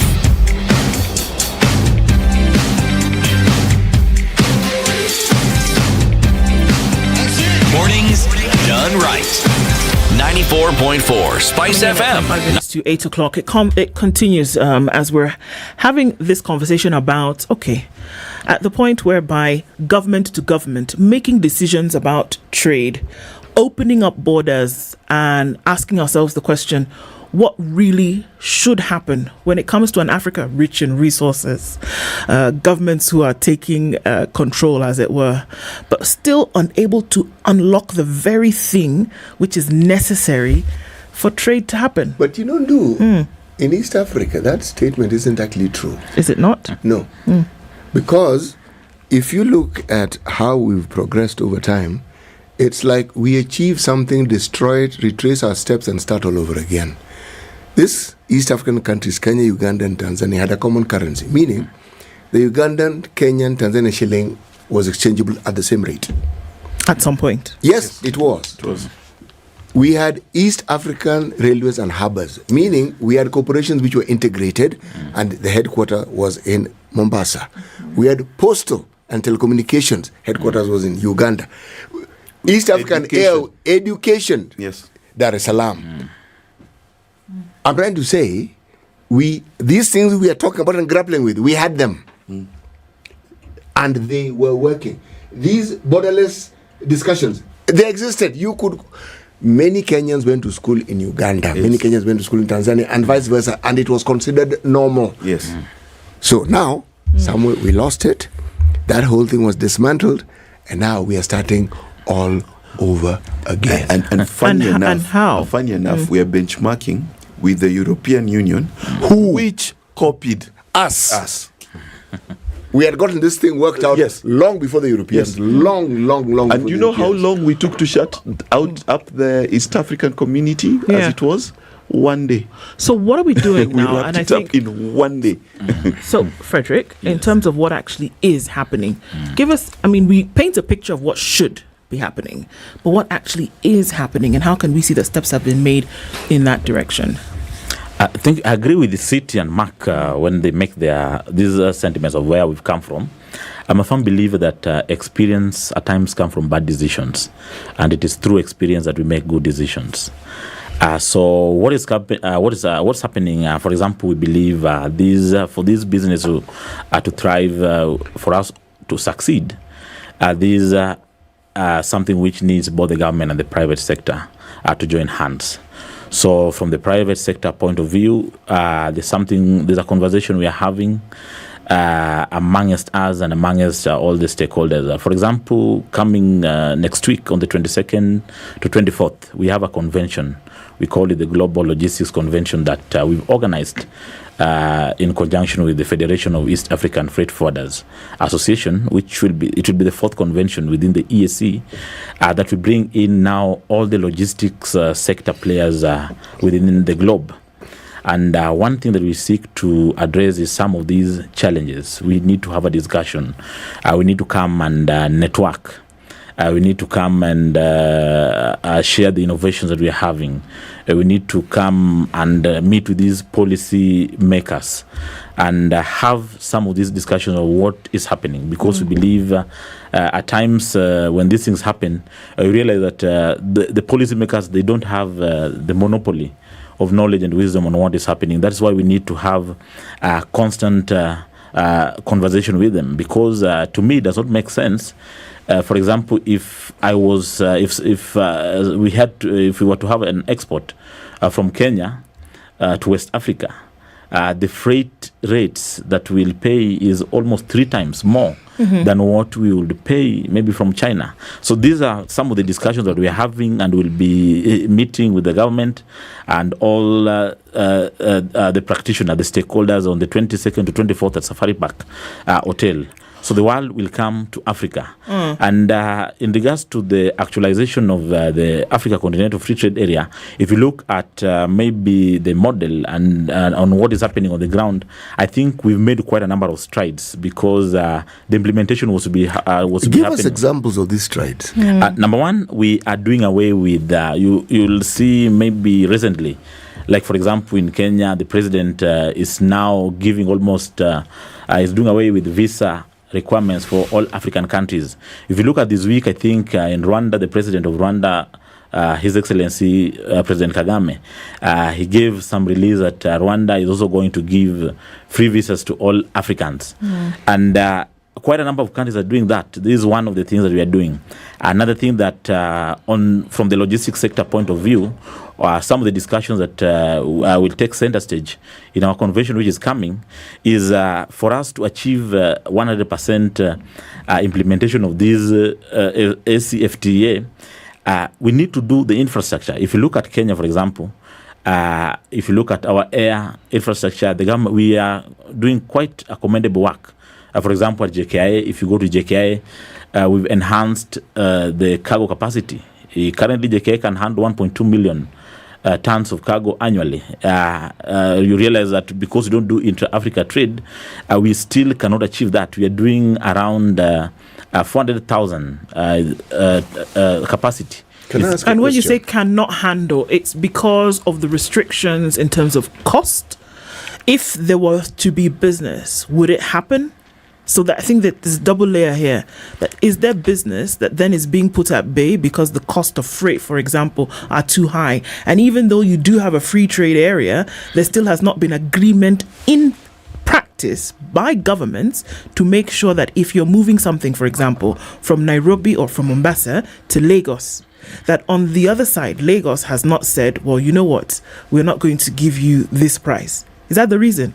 That there's business, but that we won't have an agreement on the prices, or that there's no business at all? I think if you ask me, it's not that per se, the problem is not on us, because you realize that each country have their own regulations. I'll give you an example with Kenya. There's something that we've done quite tremendously well. A trader who wants to import or export anything from Kenya, we have the government has aligned all the government agencies that are involved in the regulation of imports and exports into one single platform through the Kenya Trade Networks agencies. Whereby, for example, if it is you want to, let's say, export tea, for example, maybe to West Africa, majority of the people do not know. You just go to the single window platform through the Kentrade. I will be in a position to check some of these requirements. The biggest problem that we face is that while trading with the other countries within Africa, I realize that getting those approvals become quite a challenge.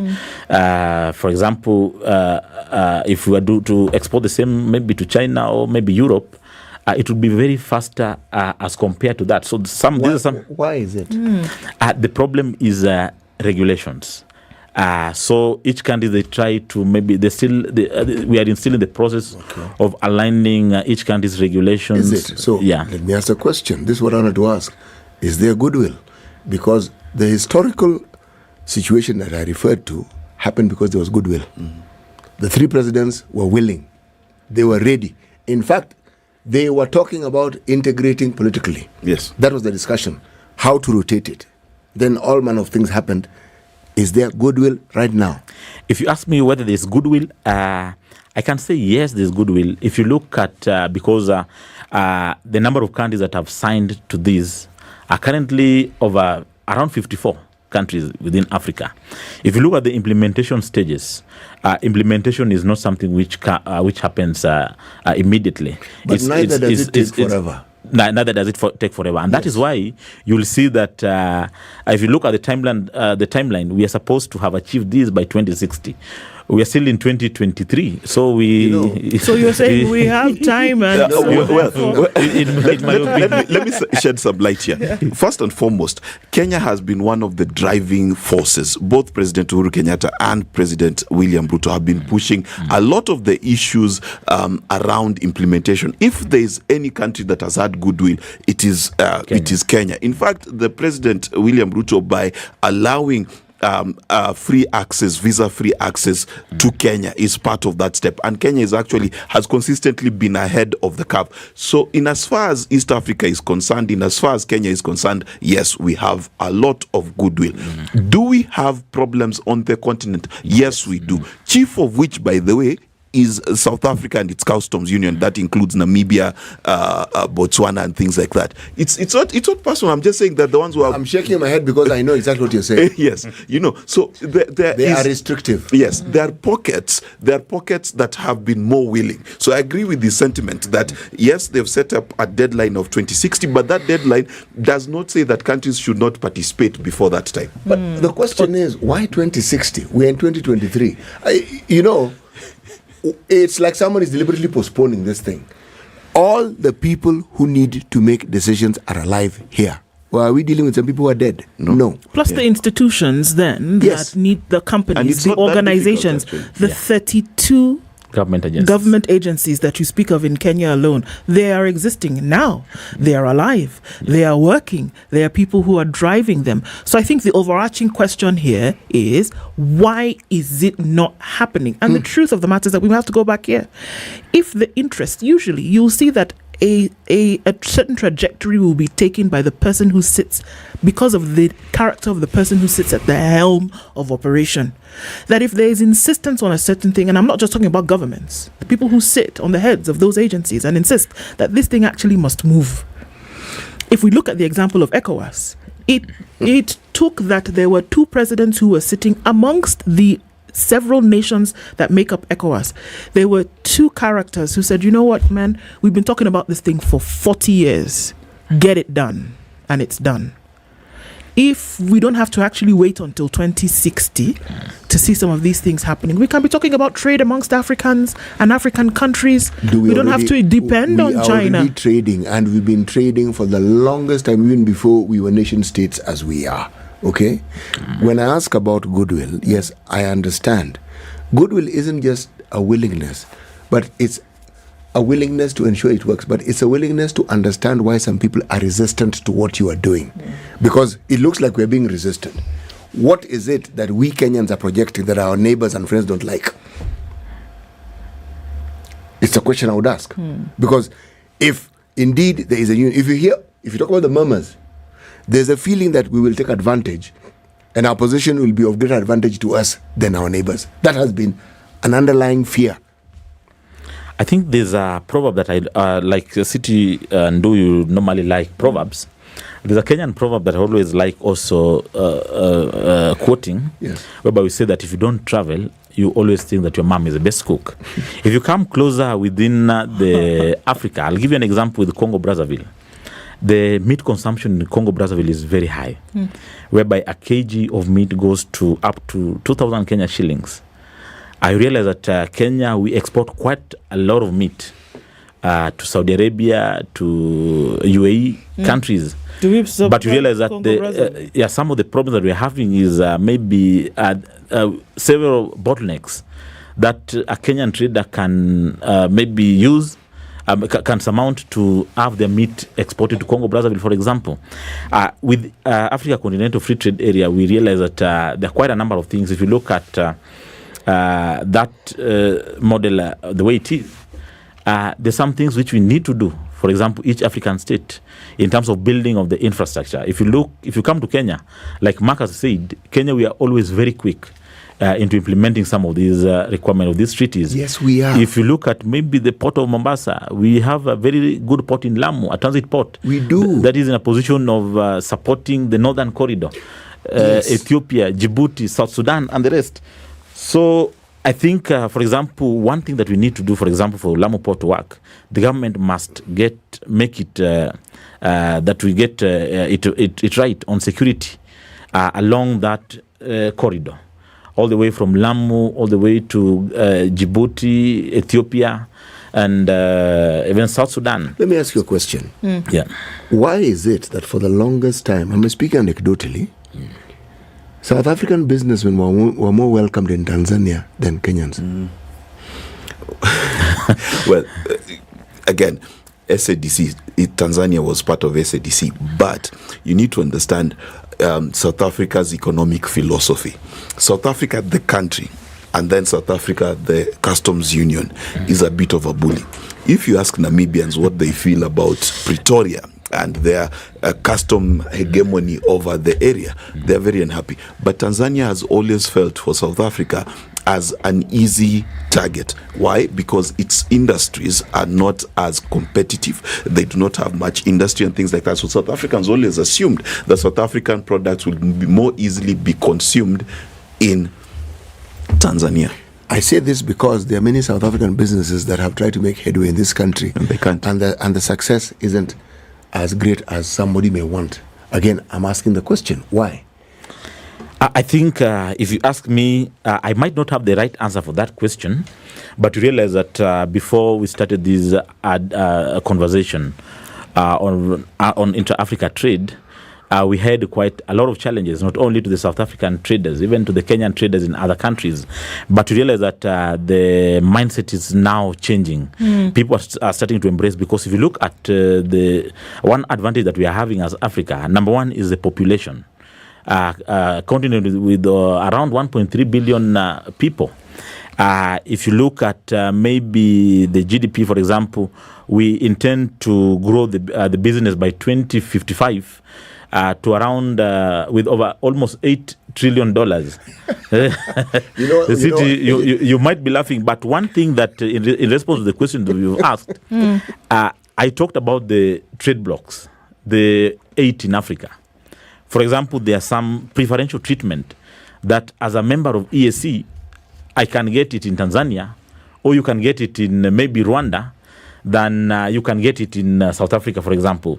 So if we must now integrate some of these, we have one common customs union for Africa, and then we remove some of these unnecessary impediments that impede trade. I think for me, the thing that really does get my goat sometimes is why does it take so long? Surely it must be clearly evident the benefits that come along with certain things. That when you have your security along borders sorted out, that means that you guarantee that trade routes then are safe and certain things can happen, whereby then you now allay the fears of anybody who says, we as heads of state will not be able to come into a certain territory because we fear the issues of security. So the benefits far outweigh any kind of myopic agenda that you would have in not wanting to sort out your issues. Number two, you look at the numbers, 1.3 billion, $8 trillion in the possibility of trade in Africa. You don't even have to look outside. You don't have to trade with China. You don't have to trade with anybody else if you focus your energies on these 54 countries here. Very true. So what is it? And I think that's the question we started with, and 50 minutes later, we're still trying to ask ourselves, what is it? There must be something.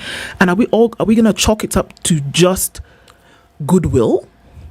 Because I can see it here. I don't sit in a parastatal, I don't sit in an agency, but I can see the benefits by sorting out a number of things that will guarantee that economies will rise and that people will be lifted from one level to the next if you just set certain things in place. City mentioned something that we've missed and missed.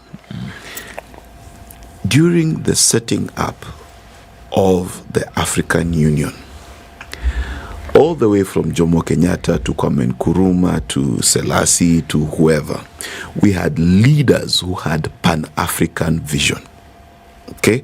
They did not just consider themselves leaders of their countries, they considered themselves leaders of the continent. In fact, look at how they supported Zimbabwe in its strive for independence and things like that.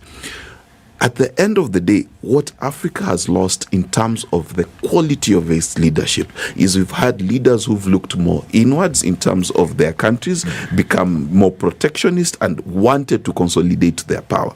What needs to happen is what Uhuru Kenyatta did and what William Ruto has continued to do, which is to spur that Pan-Africanist idealism, first and foremost, because you will fix the tariffs, you will fix the non-tariff barriers. But if we don't fix the issue of goodwill, desire and political goodwill as well to push this forward, we will be stuck, and 2060 will seem too fast, too soon, in fact, not too far. Do you see those ideas running through, Frederick, when we're talking about some of the things that you face on a daily basis, whether we're talking about government to government, whether we're talking about business to business, happening across borders, some of the things, I mean, it's ludicrous to think that, for example, countries just here, across borders, maybe skip 2 or 3, that have a need so great that can be delivered by neighboring, bordering countries, doesn't happen because of trade barriers. And we say we are all part of one agreement. Do you see that 2060, when that will come, we'll still be talking about the same kind of thing? I think as an optimist, I think I see positivities towards achieving that, because having attended quite a lot of these conversations, having been part and parcel of this, some of these conversations within which are geared to ensuring that we boost intra-African trade. If you look, for example, where we are currently, it's different from where we are with intra-Africa trade maybe 3 years ago. I give you an example. For example, Kenya, we've had our first consignment that was cleared from the port of Mombasa all the way to Accra, Ghana, courtesy of these intra-African trade, the Africa Continental Free Trade Area. Secondly, I believe that in as much as we want these quick solutions, there are things that maybe each country, as Mark and City have said, we need goodwill from every country. All the governments, they must give it. Because, for example, as a logistician, if we have to maybe send a consignment from, let's say, from Namanga border all the way to Johannesburg by road, you realize that maybe a truck driver will need like around almost 4 lines that he must communicate, because we have several networks. The number that will call you with while at Tanzania is different all the way to that. So I think even in terms of the network, these are some of the issues that must be sorted. Matters to do with the infrastructure. And you realize that each country is mandated on what they need to do. In terms of Kenyan situation, I think we are doing tremendously well in terms of building our road network, the railway, all the way to the borders. These are things which have been planned, some as in action. Matters to do with the ports, I think as Kenya, from what we are supposed to do, we are doing quite tremendously well. I know City will interject, trying to do what other countries are doing. No, Frederick. Yeah, what other countries are doing. I am with you, and I like your optimism. Yes, so sometimes that is exactly what we need. Yeah, I'm personally optimistic because we have quite a lot of potential on what we can do. And that is why we, as from KIFO, the Kenya International Freight and Warehousing Association, we welcome all the experts in the logistics sector, the opinion leaders, government, all the stakeholders, innovators, to this conference, this is a discussion that we cannot afford maybe to leave it here. This is a conversation that we must take it from here, discuss, address some of these challenges, because the theme of even the conference is continent to continent. We want to do with all these challenges that affect the global supply chain. I just have a quick question. You have when the person who comes, will they find customers or just information? Yeah, for your information, by the I didn't tell you this. If you look at in logistics, we believe in what we call the 7 R's. Logistician must ensure they do 7 R's. Number 1, give your customer the right product in right quantity, in right condition, at the right place, in right time, the right customer, at the right price. And one of the things that we are doing, you realize we need, for example, logistics is all about networking. Right. For example, Mark, I can assure you, maybe you might be intending to be an exporter of a particular product. These conferences like this is where we get most of our customers. And most of us, we are good ambassadors of the country. So when we also go outside there, we market Kenya, we tell them the potential that we are having, the business that have been untapped. So that one I can answer in affirmative. That they'll be there. Yeah. One can only hope for the best, and that as folks come together to discuss these issues and these matters, that will actually make some headway and that we'll see a shift in some of these things. Frederick Alo is the National Secretary of the Kenya International Freight and Warehousing Association, has been our guest this hour. Thank you for joining in the conversation. Until we talk again the next time. Conversations continue, folks. It's now 8 a.m. Thank you.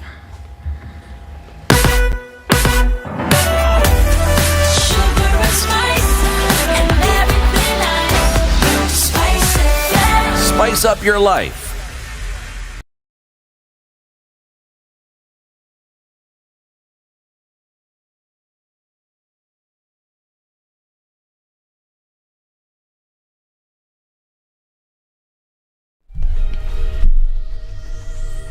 Good morning, this is the News Wire. I'm Leah Obaga.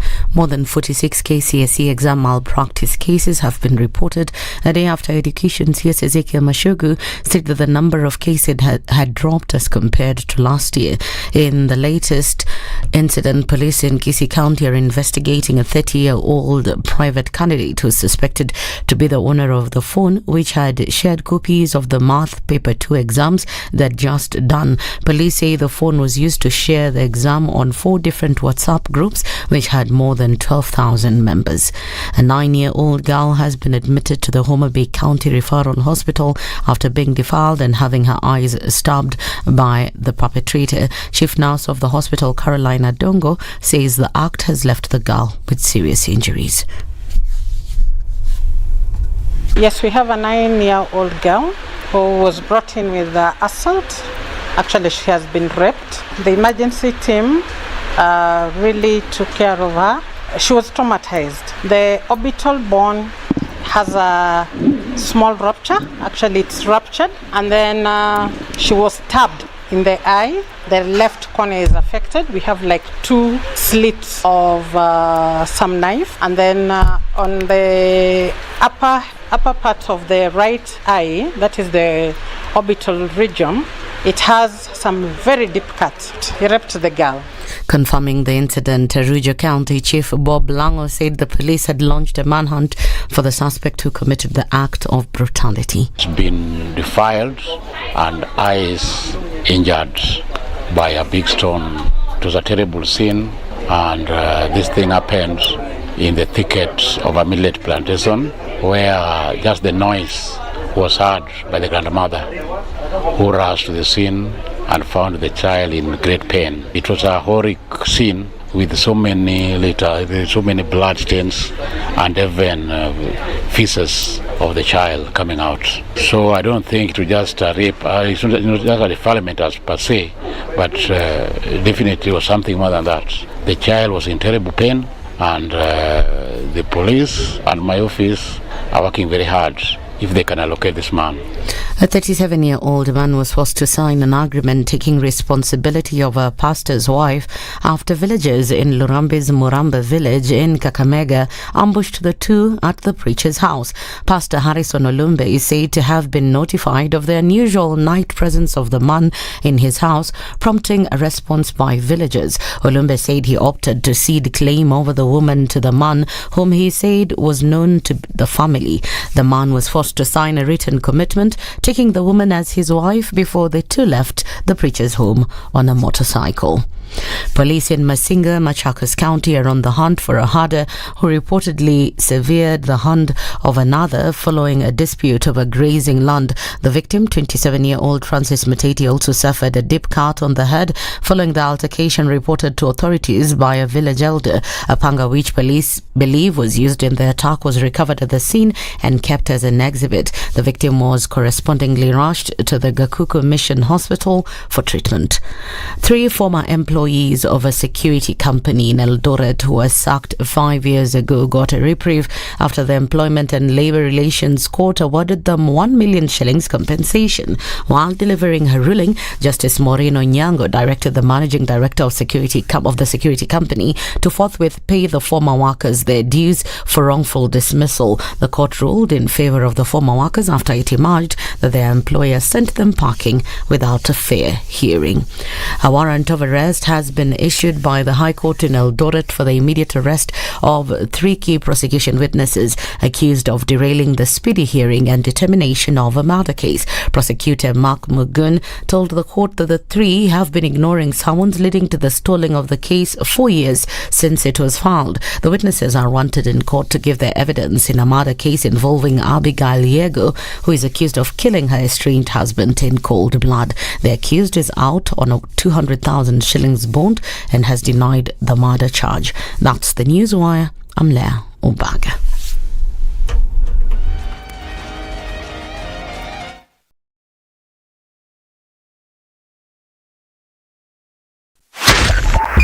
.5 Spice FM, Kisumu. Good morning, and I love your show. Thank you. Having come from a Kikuyu radio background, I migrated to Spice because of the content. I was born in a slum, but somehow I got a break in life. So sometimes when you see the sweating coming out because of the passion and whatever it is, behind the noise, there are people, and we share the same umbilical cord. It shouldn't be like that. I am so disappointed. We used to tell Honorable Raila Amolo Odinga that he's doing politics of conmanship, and even President Uhuru Kenyatta, serikali hii ndio iko na conmanship ya hali ya juu. You cannot promise people that you reduce tax, then you double. In politics, there is the issue of trust. For you to turn around and then stab the same people who gave you that trust, there is no other level of dishonesty. And hii mambo utaona dunia tu. The Situation Room, Kenya's biggest conversation.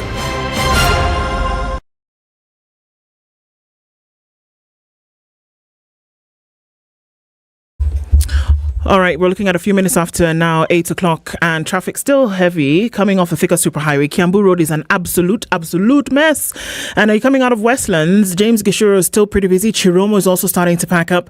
And then there's traffic coming in on Uhuru Highway out towards the CBD and then through to Westlands. Mombasa Road also giving off there as you join Uhuru Highway. Langata Road is also likely to be pretty busy. Gong Road started early. And so everywhere you look, there's bits and bobs of traffic. We're going to get through it. Don't worry. Let's know what's going on where you are so we can spread the word, share the information. Let's talk on Spice FM KE on X.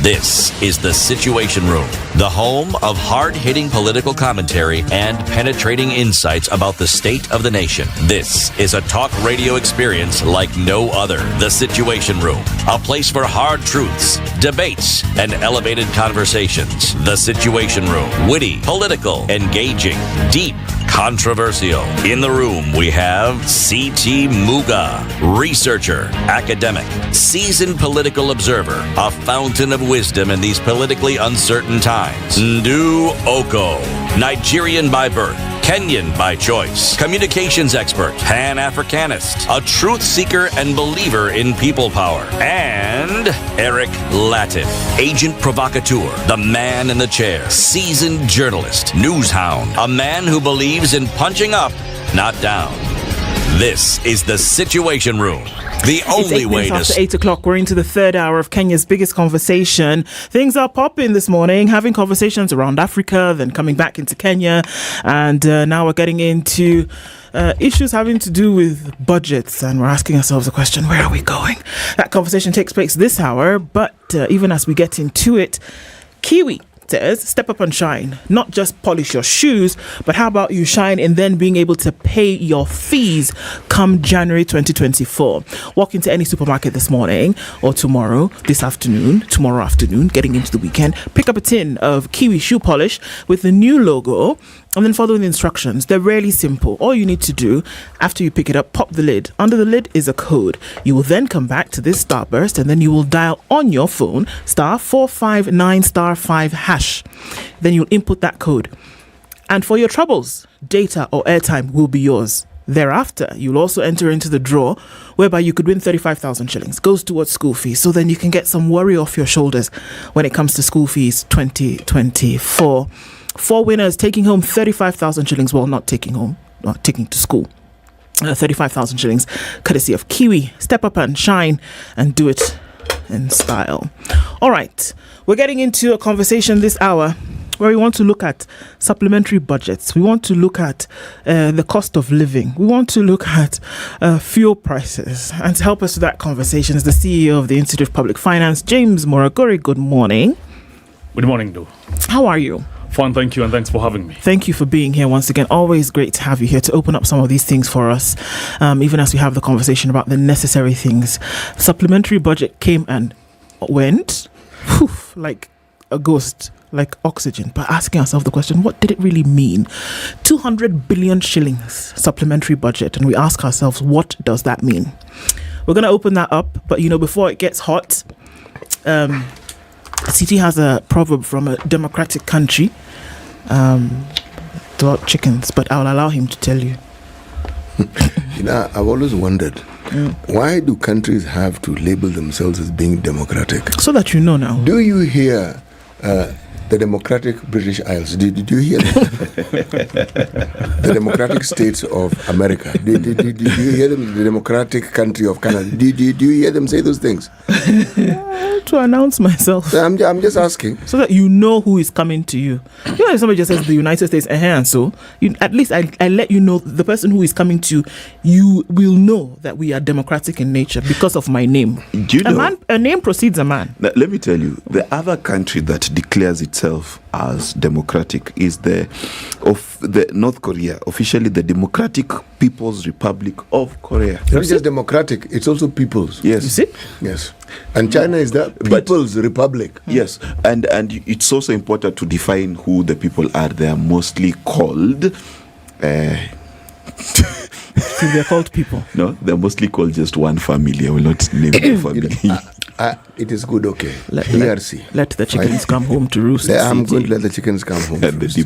I'm going to leave it. In every village, there is a white chicken. James.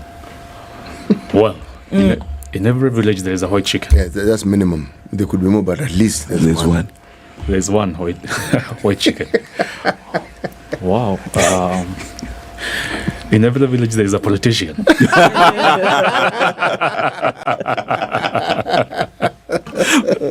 Are you calling politicians white chickens? Well, there's similarities. There's something. There's something. Yeah, what does that mean, James, to you? Well, it means that there is there's something or someone who stands out, either in positive or negative, depends on how you look at it, and either to be consorted or not to be consorted, to make people's life miserable or to make people's life good. Yeah. There will be one everywhere. There will be one everywhere. Okay. Every year there's one supplementary budget. Or more. Or more. At least one white chicken, at least one supplementary budget every year, isn't it? Yeah. So this one, to the tune of 200 billion shillings, okay? And we throw the words about, we pass it around like a hot potato. Can we start with some definitions? Because I think it's always necessary, even as we have these conversations, that there are very many people, Kenyans, who are thinking, okay, so what does this mean? So we have the budget that takes place middle of the year, June, July. Now it's going to go over the next 12 or so calendar months and how the country is going to spend. And then maybe 4 or 5 months after that, there's a supplementary budget. What is it and why is that? Well, I think we need, first of all, for people to understand the budget making process, right? Through the process of the formulation, the approval, the implementation, and oversight. There are key 4 stages. And in those 4 stages, the formulation stage is where we have the main budget for the year being discussed and public participation taking place, and that decision is made by Parliament before end of every June, and then the President signs the budget itself. Now, our Constitution anticipated that there could be unforeseen emergencies, unforeseen circumstances that would require the government to spend money that it has not been budgeted. But it also provided that it should that formulation stage. So by the time you're finishing the budget, there are things that have risen that were not seen. And so immediately you start implementing the budget, then you realize there are things that needs to be taken care of in a legal manner. And so that creates the need for supplementary budget. And for this case, we're talking about the first supplementary budget for the 2023-2024 financial year, arising. And one of the things that we are seeing being provided as the need for this supplementary budget is to make provisions for repayment of loans. The last 4 months, between July, August, September, and now October, we've seen our stock of public debt increase by around 382 billion because of depreciation of the Kenya shillings. Now, that could be a factor that they foresee coming, and they need to provide that because it was not provided in the budget.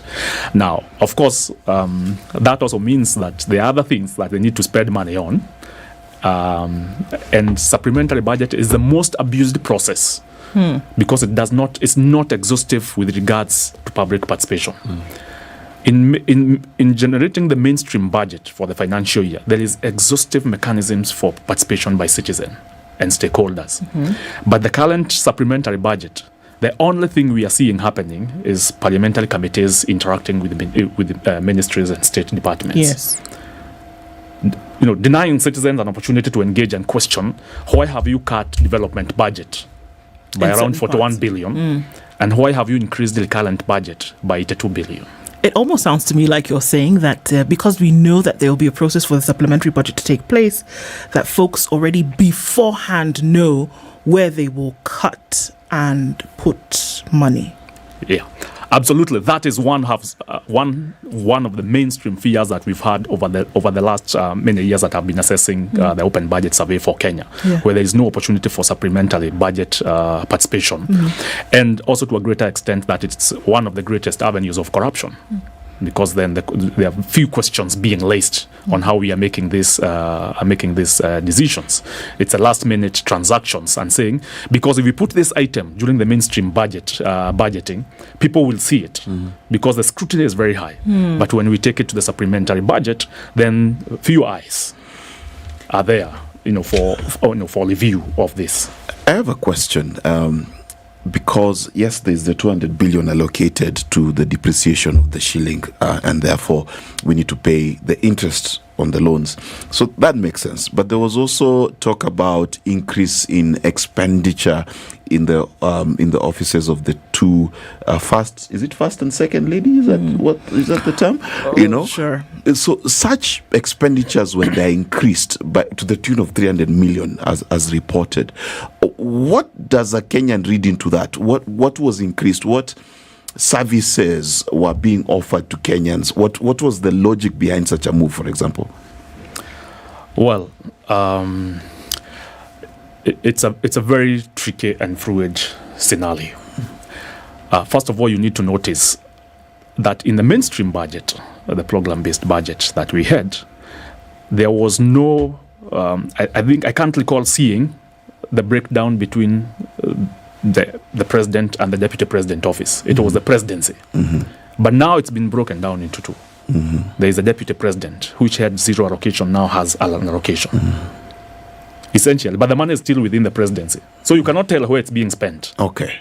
Right? But there is an allocation that indicates that.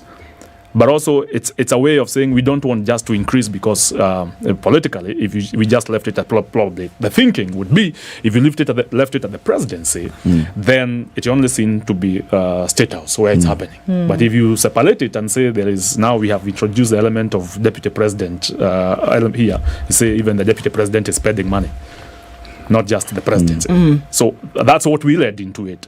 But initially, it was just the presidency, because that's ideally the way the constitution sees it. But now in planning to break down where let's say the AIE holder, authority to incur expenditure holder, lies within the office of the deputy president. Now that's where it's been placed, but it did not exist previously. But it's appeared in this particular. Yeah, but why the increase in the budget? You have to sustain the offices you put into power. My question is, you see, this is my question. Yeah. There was a budget in the presidency, all right? As far as we know, there has been no emergency in the presidency. There was not a third lady that popped up suddenly. There was, we don't need a new State House. And the reason we're asking this is in times when Kenyans are being asked to tighten their belts, we want to see the presidency tighten its belt. Right? That's why I'm asking this question. Well, you see, we need money to fund the current expenditure, not even development. Put the lights on, keep the lights on, paid salaries, keep the water running. You see? And we have to, and you have to see this clearly from this supplementary budget, that the current expenditure has gone up while we are being told to tighten our belt. And so what we need to ask is, it's more questions around now the transparency and accountability, because these questions at this particular point, to a greater extent, and this is very good because there's an avenue of raising this. Parliament, the Budget and Appropriations Committee, ought to raise these questions. Why is our current expenditure, rising? This great tree. And I mean, I understand one of the known scholars said governments are full of wastage, and the only thing, we can say is, unless there is proof it's not wastage, part of wastage, then how do we lock in this? It's now up to citizen action. It's these conversations, having to drive this citizen action, the conversations that need to be active every day. So, James, look, there's a budget, right? The supplementary budget then comes in because, something may have come up that maybe didn't foresee or actually did foresee and said, well, don't worry about it because there'll be a supplementary budget. Because it is not that you necessarily move things around within your budget, but that you're looking for more money to tack on to what you've already told the country you're going to spend. Is it not? That's true. You're not only moving things around or removing some money here, removing others there. You're asking for more money. That's why it's supplementary. It's in addition to, right? Yeah. Are we often able to trace where and if truly the money that then goes into the supplementary budget is spent on the things, for example, what the Budgets and Appropriations Committee has been discussing over the last 2 weeks? Can we actually see that this supplementary budget goes to the line items that they've discussed that it would? Leave public participation aside, because, dead in the water, that one is not happening. But now you say this is a supplementary budget, this is what we're going to do with it. Will you then be able to see, yes, 10% of it then went to tack onto recurrent expenditure, that there was something needed in the presidency and then it went to that. There was something needed for that, it actually went to that. Can we see that? No, it's not possible. Why? Because of the opaque nature of budgets. For example, a lot of increase of this has happened in the presidency. So how open and transparent are the audit accounts for the presidency, for example? we get to see the audit report saying, we cannot ascertain the value of these resources years in, years out. And it's the same case that's happening in this. So it's extremely, very difficult. And those are the things that we need to see progressively. The demand around, especially, civil society actors, and we'd like to see even the private sector demanding, is that we need to see a little more granular breakdown of where these resources are going. It's, for example, government raising money through an infrastructure board. Which infrastructure are they borrowing money one? Like this one they've just closed yesterday or something, last week, right? It's an infrastructure board. But on what? Can they point us which infrastructure it is? And if we ask? During Kibaki's government, an infrastructure board was accompanied by the infrastructure it's going to fund. But isn't that obvious? It's supposed to be. It's infrastructure. So you need to see that. But now, there is no, this infrastructure board, or the ones that have been coming, none of them can tell us we are going to construct this road or these affordable houses. That's why we are taking an infrastructure board to augment this. So they're taking an infrastructure board for current expenditure to pop up the budget, which again, it's against the law. So this is illegal. It is. Let me ask, what does it mean to a lay Kenyan this illegality that also then increases recurrent expenditure by 82 billion and reduces development by 41 billion? To the person listening at home, what does that mean for them in shillings and cents, price of food, what they will eat, work, opportunities, etc.? Reducing infrastructure development budget, and development budget, everything is development. Let's say capital budget. Reducing by 41 billion, it means loads, water services, worth this amount of money. Constructing a hospital worth 41 billion is not going to happen. But we are going to pay sitting allowances worth around 81 billion. Wow. This is what I want. I would want. I need you to say that again. It means the current expenditure means it's everything. It's mandazi. In the office. Yes. It's tea in the office. Yeah. It's flowers that are cut and brought to the office that we are going to fund. It's recurrent. That's the consumed things every day that regular. They consume. But cutting 41 billion worth of development expenditure in the roads, it means if they were supposed to pay the location costs to complete the Nyeri Malwa road, it is going to take much longer because there's no money to compensate. For compensation so that the road can progress, right? It means if there was a contractor who had that contract and they had taken a loan and their machines are staying idle because they cannot be paid, it also means that there is potential that contractor will be auctioned by a bank.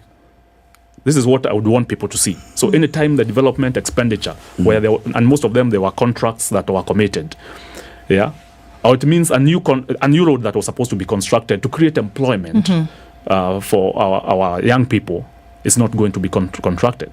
But it means 81 billion worth of recurrent expenditure. When people sit in a meeting and they get paid allowances, we're going to require more taxes from Kenyans to pay for that. We have to borrow much more at a higher rate. It almost means we are going to cloud out. The private sector is going to find it very difficult in order to borrow. Do that. Constitutionally, however, as is prescribed for Kenya, the only kind of borrowing you can do is for development. Absolutely. Or in the case whereby there's an emergency there's a fiscal deficit and you need to then match, but only to a particular percentage, right? Yeah. So all of this that's happening is an illegality, as we say, and it continues to recur, but it seems to be happening in broad daylight and there are no questions asked and it just continues in that manner. Is it because the illegality doesn't slap us in the face as an illegality because, it's wrapped up in constitutionality? It shows the inefficiency, the ineffectiveness of our parliamentary system, or parliament. Because as I would like to blame very much the guys at the treasury or the executive, but the person who holds the whip and says this cannot happen is in parliament. That's the person who approves. That's the one who legalizes that illegality.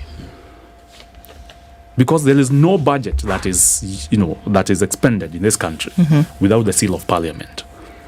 I would like to see Parliament, take a much more stronger role. But we know they are not going to do that because Parliament, it's a Parliament that considers itself in government. So you wonder, and it's good because they have to support the political party that took them to power. They have to be whipped in that direction. But once in a while, when they think about which type of a country they are living in, they need to make a decision that aligns to parliamentary interests, not just political interests. Yeah.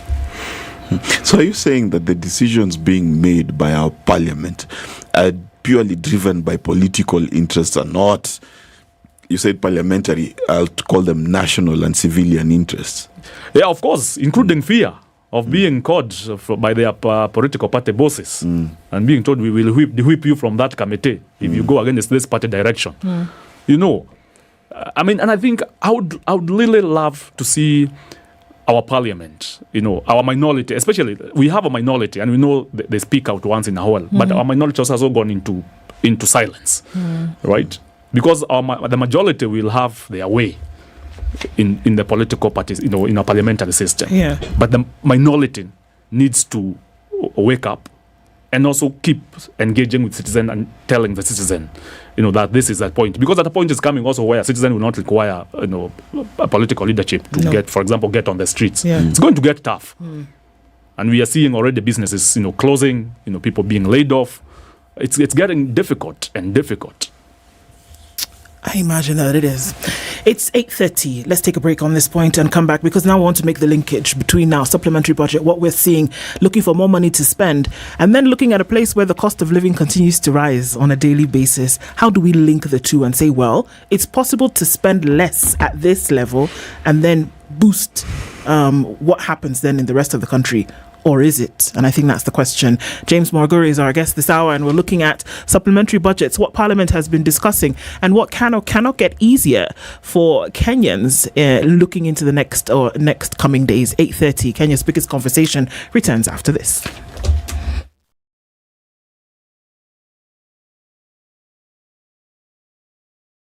This is the Situation Room, the only way to start your day. If you go out of this country and come back the same person, then you have a problem. Buy land, 1 million. Put it there for 5 years. What's the purpose? It'll have increased in value. No, that's the thing. That's darkness. That's an eclipse. You don't do that.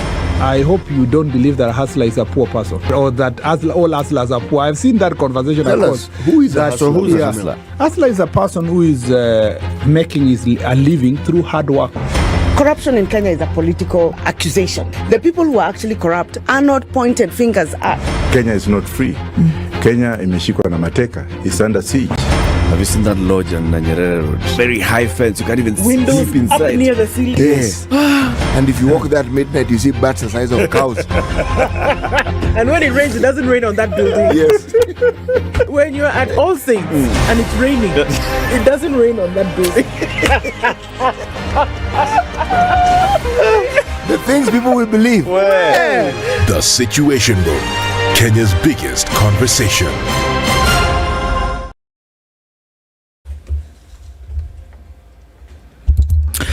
17 degrees and partly cloudy conditions in Nairobi. We'll see highs of 24 and lows of 16. It's partly sunny at 17 in Nakuru, highs of 23, and we'll see highs of 23 as well in a mostly cloudy Nyeri at 17. It's 16 and mostly cloudy in Eldoret with highs of 23 and lows of 14. And we're looking into a rainy Mombasa at 27 with highs of 30, and into Malindi, rain showers continue at 27 with highs of 31. Kisumu this morning is sunny at 22, highs of 28, and Kakamega at 21 is sunny with highs of 27. All right, and then out into Kampala, where the rain is now coming down heavy at 21, highs of 27, and Dar es Salaam is mostly sunny at 25 with highs of 30. Out into Johannesburg is sunny at 12 with highs of 25, while Mogadishu is partly sunny at 28, it'll go to highs of 32, and at 16 degrees, Addis Ababa is sunny with highs of 25. It's 25 and cloudy in Lagos with highs of 31 and lows of 24, while Kinshasa is cloudy at 23 with highs of 31.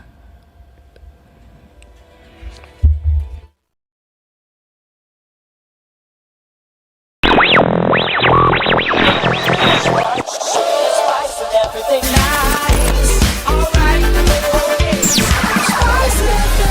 spice up your life.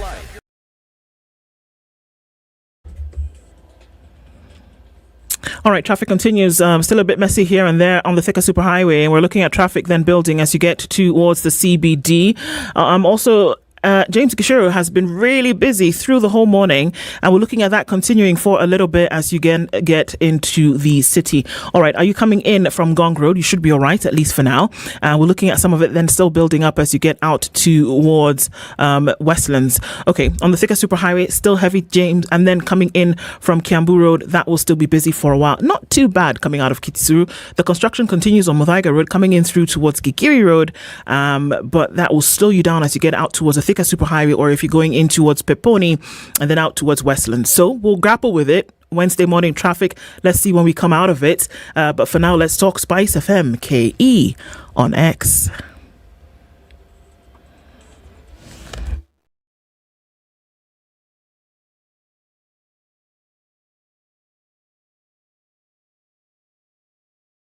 Mature, intelligent talk every morning.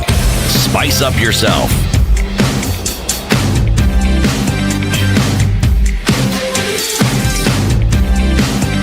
Mornings done right. 94.4 Spice FM. To 8 o'clock, and making connections between the supplementary budget this morning and the peripheral conversations, which should be front and center conversations about what's going on with the cost of living. Now, James, many a protagonist would say, you know what, that yes, the supplementary budget is being made for the country to continue running. There's a cost of living that is going through the roof, that there's the cost of being alive, because the cost of living has taken on a buzzword. It sounds like something out of space, but it's actually the cost of being alive within the country, and being able to survive keeps going higher and higher. How can you look at government expenditure and connect that directly to making life easier for Kenyans every day? Because it's today the Dialogue Talks report will be completed, they say. And one of the issues that they say, if it is not there and how you're going to reduce the cost of living, then don't even bring it to us. How do we make the connection between the two? Well, thanks, Lou. Over the last, let's say, 10 months, there are three things we've been monitoring, around this. One is whether government sticks to fiscal consolidation. Two is whether projected revenues in the budgets come to pass. And also whether IMF downgrades Kenya risk of debt in terms of risk. Now, IMF has refused, because they are the ones calling the shots in town, has refused to downgrade Kenya. And I think it's also high time Kenyans start talking the question around default. Well, we've heard that we are not going to default. It's also a possibility that Kenyans need to look at and what it means for Kenya to default. Because, first of all, fiscal consolidation, now it's just a term that has refused to find its way properly within the books of government. And if that was to happen, it would support the conversation with regards to cost of living. Because then we will start trying to cut wastage. Because why, government pursuing relentlessly tax correction is just a question of bloated government, bloated expenditure, unnecessary expenditure. So that's it. And while they are ambitiously working to meet the revenue targets that they set, their expenditure is also increasing. Right? So, like now the budget has expanded by 200 billion. Yes. But also, we are seeing them making some very good headways with regards to tax, to revenue correction. But they're not likely to meet, because they've corrected some 684 billion between July and October. Right? 684 billion. Against a target of 2.4 trillion annually. So, give or take, every month, every 4 months, they correct 700 billion. They'll just get around 2.2 million to 2 trillion. So, they'll miss that.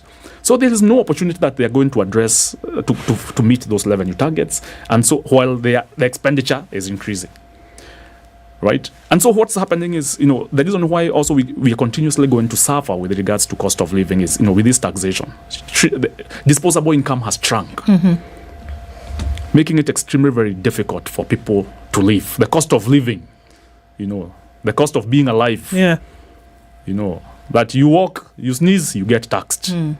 You know, so it's because we are taxing not to grow the economy, but to pay our debts, which they blame on the previous administration that they were part of. That's what we have to see. Yeah. And you see, and also corruption has taken, you know, listening to the conversations on corruption, even from government officials, senior officials themselves, they've clearly said, you know, they do not know what to do. But also we remember in their manifesto, the current government manifesto, they said fighting corruption is not our agenda. Right. If you want to fight corruption, please support the other candidate. That was very clear. So these things are what is eating us. And you have to link this, for example, look at our manufacturing. When you think about cost of living, I know we've imported, I think there is oil that was imported through Kenya National Trading Corporation to ease off the cost of living. Yes. But you can't drink cooking oil and survive a day as food. No. Right? But we also know that they provided subsidies to farmers. But who are the beneficiaries of these subsidies? It's the large-scale farmers. But also we know small-scale farmers here and there have, you know, save for the lanes that have come, but now there's more green leaves that you can eat when you are up country. Life in towns have become difficult. Yeah. People have to literally be sent food from up country. Not that they can afford, but someone has to bear that cost. Let me ask, the president said that the taxes are as a result of the largesse that Kenya has lived under for quite a while, and now it's time to face the music. Now, it seems to me that you're saying that there is an opposite action to the talk that has been there, because we expected that this government would have tighter fiscal discipline. That was a promise. But I want you to put into perspective the statement by the president that the things they have set up and done now will rocket this country towards prosperity. How do you place that statement? Is the government on the track to rocket us to the stratosphere, or are we about to sink? What would you tell us to do? Should we save money, invest now? What do we do? Because if it's about to rocket, then we need to invest. Invest which money? First of all, your money has been cut. It's shrunk. So you have barely any money to invest. Most people are surviving. Right? That's a question. Because in times, I would think, from an economics perspective, in terms of economic distress as a country, you don't increase taxes. You know, because people are barely surviving. But when the economy is thriving, that's when you increase taxes, so that, you know, to try and do as much redistribution as you can. Yeah. So, but the statement by the president doesn't reflect in the budget documents that we are looking at. We want to, we are cutting. We've been living large. Yeah. You see, from your salary, if you've been, your work is just enjoying life, kupiga sherehe. And then all of a sudden you lose employment, you don't continue kupiga sherehe. You cut that cost because it's not a necessary cost. Yes. But now this supplementary budget speaks otherwise from the State of the Nation address. Right? Because Which it's increased yes. it's increased. We just look at the current expenditure. It's increased. That when we're talking about that 80 billion. Yeah. That tells you that there is what I want you to hear, and there is what we are doing. What I want to tell you. Because I know you'll be happy to quote that we have said we are going to do that. And we would really probably, the people, those who advise the president from an economics perspective and public finance perspectives, we understand they tell the president the truth. But I don't think increasing the supplementary budget, against what the president tells parliament is the truth. Because we want to see, we would have wished that increase of 41, the net increase in the supplementary budget is around 41 billion, because there's 81 recurrent and 41 development cut. So the net off is around 40 billion or thereabout. We wish that action on the shoulders of Parliament still, because they are the ones who would do it for us. CT often has a thought or two about what Parliament would or would not do in terms of its capabilities or its responsibilities. CT? I am thinking, my mind went back into history as it tends to in such matters, and I was looking at the 50s, 60s, 70s, and part of the 80s, and the period when we had what you call the Cold War, and how it is countries on this continent, in Latin America, in Asia, fared. And I'm looking at some of the countries that made a complete turnaround from being banana republics like ours and actually ended up being industrialized nations over a very short period of time, and the decisions that were made. And those decisions are attributed to leaderships, not politicians who rise to the point of even being president, but leadership. Because the visions that they had got implemented, and you could see, and that's why we talk about it, because we can trace exactly what they did, how they did it, and the consequences of what it is that they did. Some of those nations, when talking about belt tightening, they increased the working hours to 14 hours a day. When they talked about industrialization, they had a blueprint of what the education system was going to be, so that you produce the manpower, not today, into the future, thinking of what they'd like these people to be and how to develop it further. And those things were implemented. So they didn't just happen to become industrialized. There was a process, there was a plan. And they followed it. Yes, it wasn't just statements of 2030 vision, 2060 vision, none of those things. They actually got down to the brass tacks and they worked it through. Okay?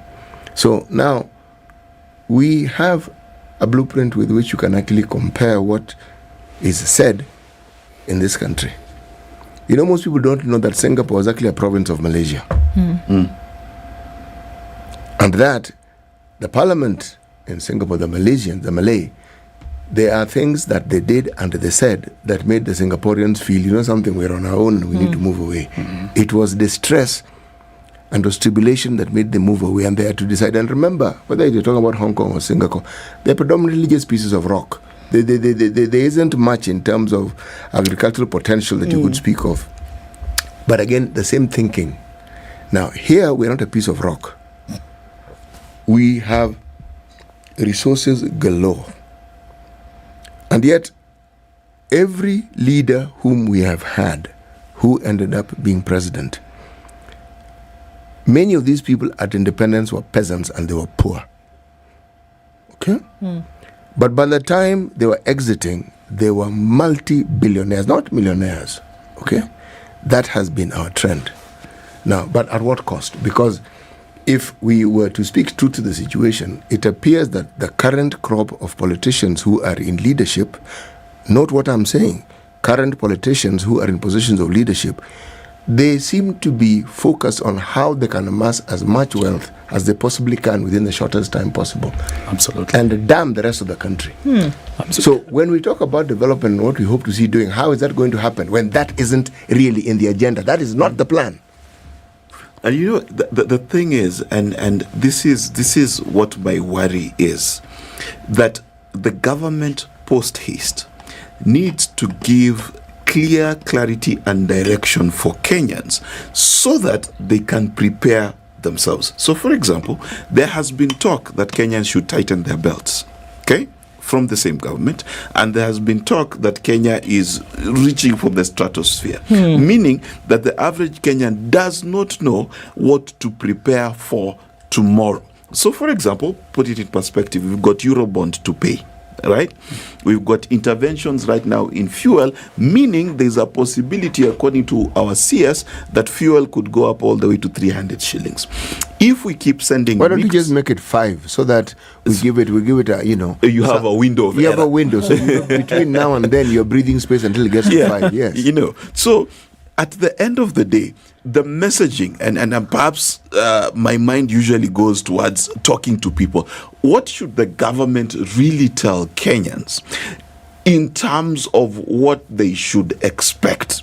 Because I think that's going to be a critical thing, lest we have serious cases of depression, suicide, and things like that in this country in one short year from now. But the government doesn't already happening. Yeah, but that problem will arise if we have false expectations. And with the current government, any expectation you have will be false, because they have demonstrated convincingly that they will not do the things they say they are going to do. It's not something you need to think about. You don't need a seminar to have it explained to you. You just need to live in Kenya to see and understand. Is there a formula, James? And I think that's, all of this contributes to that. Because you are an economist, and oftentimes, we can pontificate, say, oh no, it should be done, this is what government ought to do. And, and then others will say it's easier said than done, right? But is there not a way in which this can actually be done? I mean, this rang in my head so clear that a government really should not have any business doing other things apart from making sure that this cost of living that we're talking about is actually at a level where Kenyans can thrive. It is Kenyans who will support an economy by virtue of the work that they do. You can have robust activity whereby you can collect your taxes, but then you can actually be serious about development. Is there something you can do that you can look at this thing and say, you know what?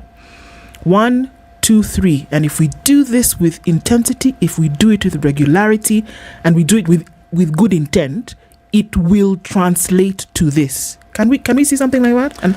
And what would it be? That's only the only thing this government can do. It's political goodwill to take the hard decision from the political leadership, from the president. They need to stop looking at the next direction. This is the biggest problem we have. First of all, when I listen to them even talking to Parliament sometimes and trying to give way forward, they sound so clueless. They're not giving us. They're just telling us the problem. The chilling is increasing, but they're not saying we are the one in charge. We are going to do A, B, C, D. But of course, we see the supplementary budget. It has increased money to the cooperative, and which looks like it's more towards agriculture and subsidies for fertilizers and things like that. That's a good move because 70% of our rural population is employed in agriculture, and agriculture still remains the largest employer. Right, but there is no political goodwill to take the hardest decision possible. We need to, in terms of this, cutting this wastage, we need to cut the expenditure. For example, we have 7 levies and taxes in fuel. Yes. The landing cost is 30. It's 130 Kenya shillings. The rest is taxes, right? Including railway development levy that's supposed to fund SGR, for example. But we know we fund SGR from our taxes, our payee, from the consolidated fund. So why is it still there? So some of the things that we need to be very deliberate so that you can spur the economy. Because if that cost of fuel, don't look at it. It's not a consumer thing. It's not consumption. It's what the manufacturers need to drive their businesses because they're going to employ more people. We need more people to fuel their cars. But the more the taxes increase, the less people fuel. The key drivers of the economy. Yeah. They should not be it's the only thing they're using because it's the easiest thing to hold on. But then is it not counterintuitive? Because you look at a situation where you raise the tax and people say, hold on a minute, I don't have enough shilling for this thing, so I will not fuel. Exactly. So you lose the plot. Absolutely. That's where they're missing the point. Look at 2 key areas in this country, in our economy. Let's look at health and let's look at education. And the things you're saying are true, but we don't actually need to be told what's happening. We understand. And I'm saying why we understand. Why is it that if you look at education, the public sector portfolio of education in this country is at a 50-50 with the government? Health, almost similar. Meaning, something that ought to be the government's purview, you can take a softer view and say we are subsidizing the government, but you can actually look at it straight in the eye and say we've understood the government isn't going to do it, so we're doing it.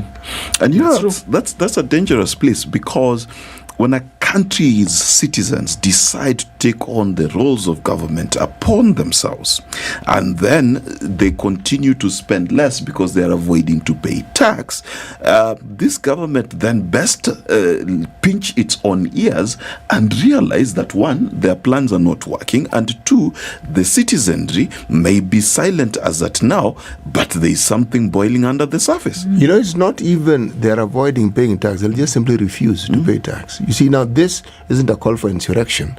I'm just telling you what is already happening. Yeah, it is happening. If you look at the way Kenyans manage their lives, it's like they've understood the government isn't going to help. It's going to be even worse. Yes, so they are figuring out how best to manage their lives without the government. From January, when all the businesses are supposed to be onboarded on 18s by Kenya Revenue Authority for claim of corporate tax, allowable costs, it means that if you, as a business, If you purchase a pen outside here, that is your cost. You have to pay tax on, or it does not count for tax purposes. That pen must have an ETR receipt, whether you are registered for VAT or not. And remember, so there's no option, and so what's happening is people going to learn parallel economies. You have a cash register that has each, but then there is... James, I like what you're saying, because ask yourself, by the time this man, whatever it is, this item that you're referring to as a pen, gets to a point where the consumer has bought it, it has been taxed. Just think of where it began and by the time it gets into your hand. So essentially you're asking for this one item. How many times is it being taxed? Yeah. And you know who bears the burden of it all?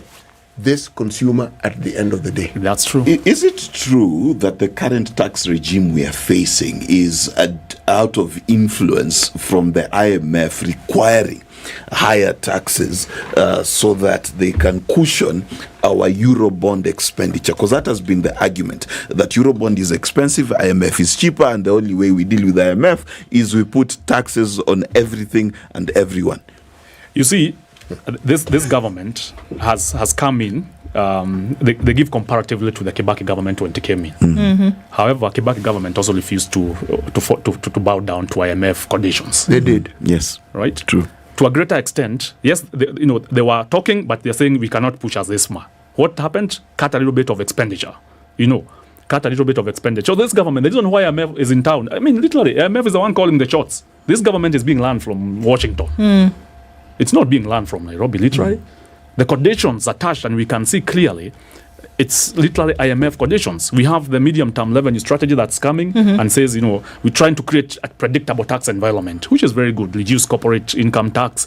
But also we see last year, our tax expenditure shows that it increased. Yes. We are giving more people tax expenditures, approximately 300 billion, And of course, we want to bring our VAT is at 16. We are proposing, going to move to 18 to be in tandem with, the rest of the countries. But who says it's a standard figure? Probably bring this VAT to 10% and tax everything. And tax it all. And people will pay, because there'll be more disposable income. If it was lower. So let's ask a double-headed question here, is that, so we know very well that the Kibaki government refused to a lot of these things and basically said, allow us to roll in this hay on our own. We don't actually need your intervention.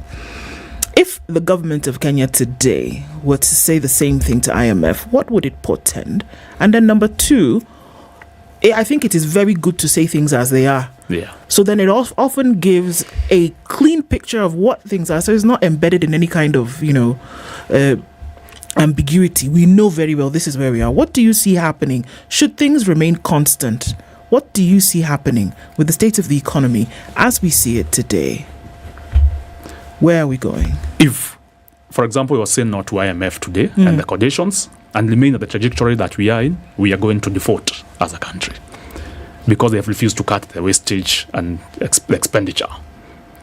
But if you are to say this condition, the review, but on condition that we are going, we have so many, make tough decisions with the consolidation of state-owned enterprises. We have less than 30 state-owned enterprises that are commercial in nature. The rest are welfare-based. So you're telling us to pay more taxes to sustain, entities that for welfare of few, funded by the majority who make nothing, So those are the conditions that they have to be willing to, they have to follow through. And that's why I'm saying there is no political will to bring back this economy in the trajectory that needs to be, because that political goodwill requires tough conditions. And you see, the tough conditions is led from the top, meaning you need to actually see the austerity measures. Absolutely. There is nothing that this government has done with regards to how it treats expenditure that reads austerity. Nothing. Beyond the talk. There is no, in fact, if anything, it's a splurge. Okay? It is very conspicuous consumption. Something you don't even, we talk about it every day.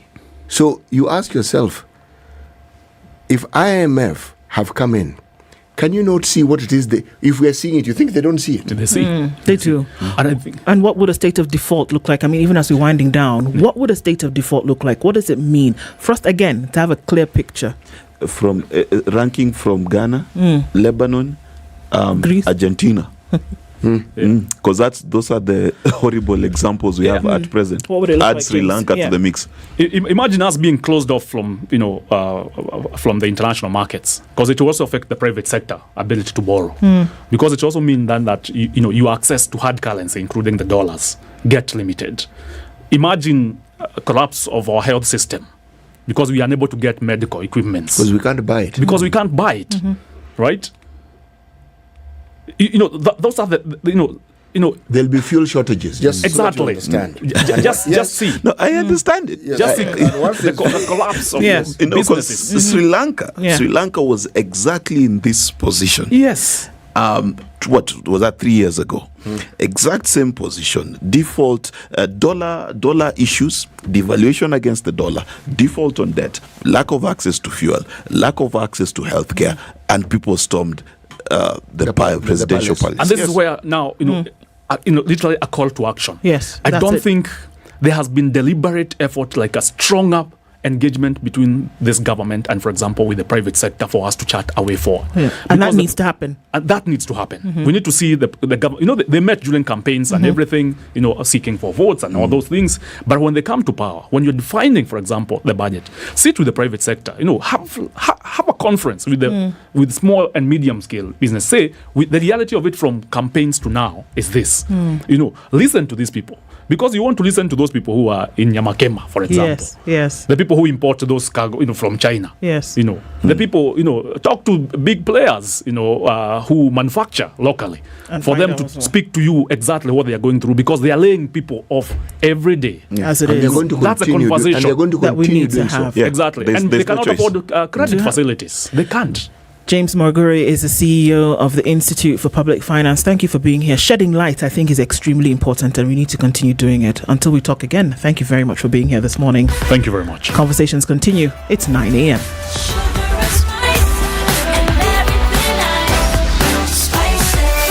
Spice up your life.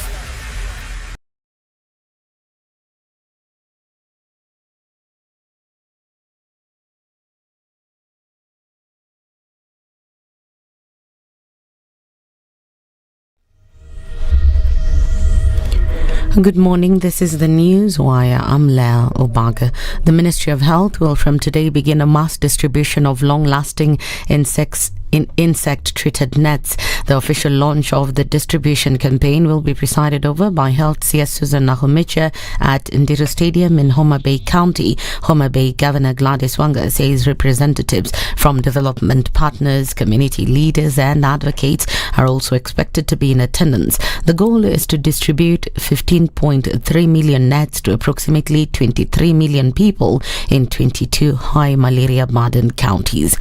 The church and the clergy of Kenya has continued to criticize the government over the high cost of living and taxation. The association expressed dissatisfaction with the gazetted increment for immigration and citizen services. Chairperson Bishop Hudson Denda noted that the increasing prices of marriage certificates would promote immorality among the youth. This event comes as Interior CS Kithure Kindiki has given Kenyans until the 10th of next month to express their views on the reviewed charges.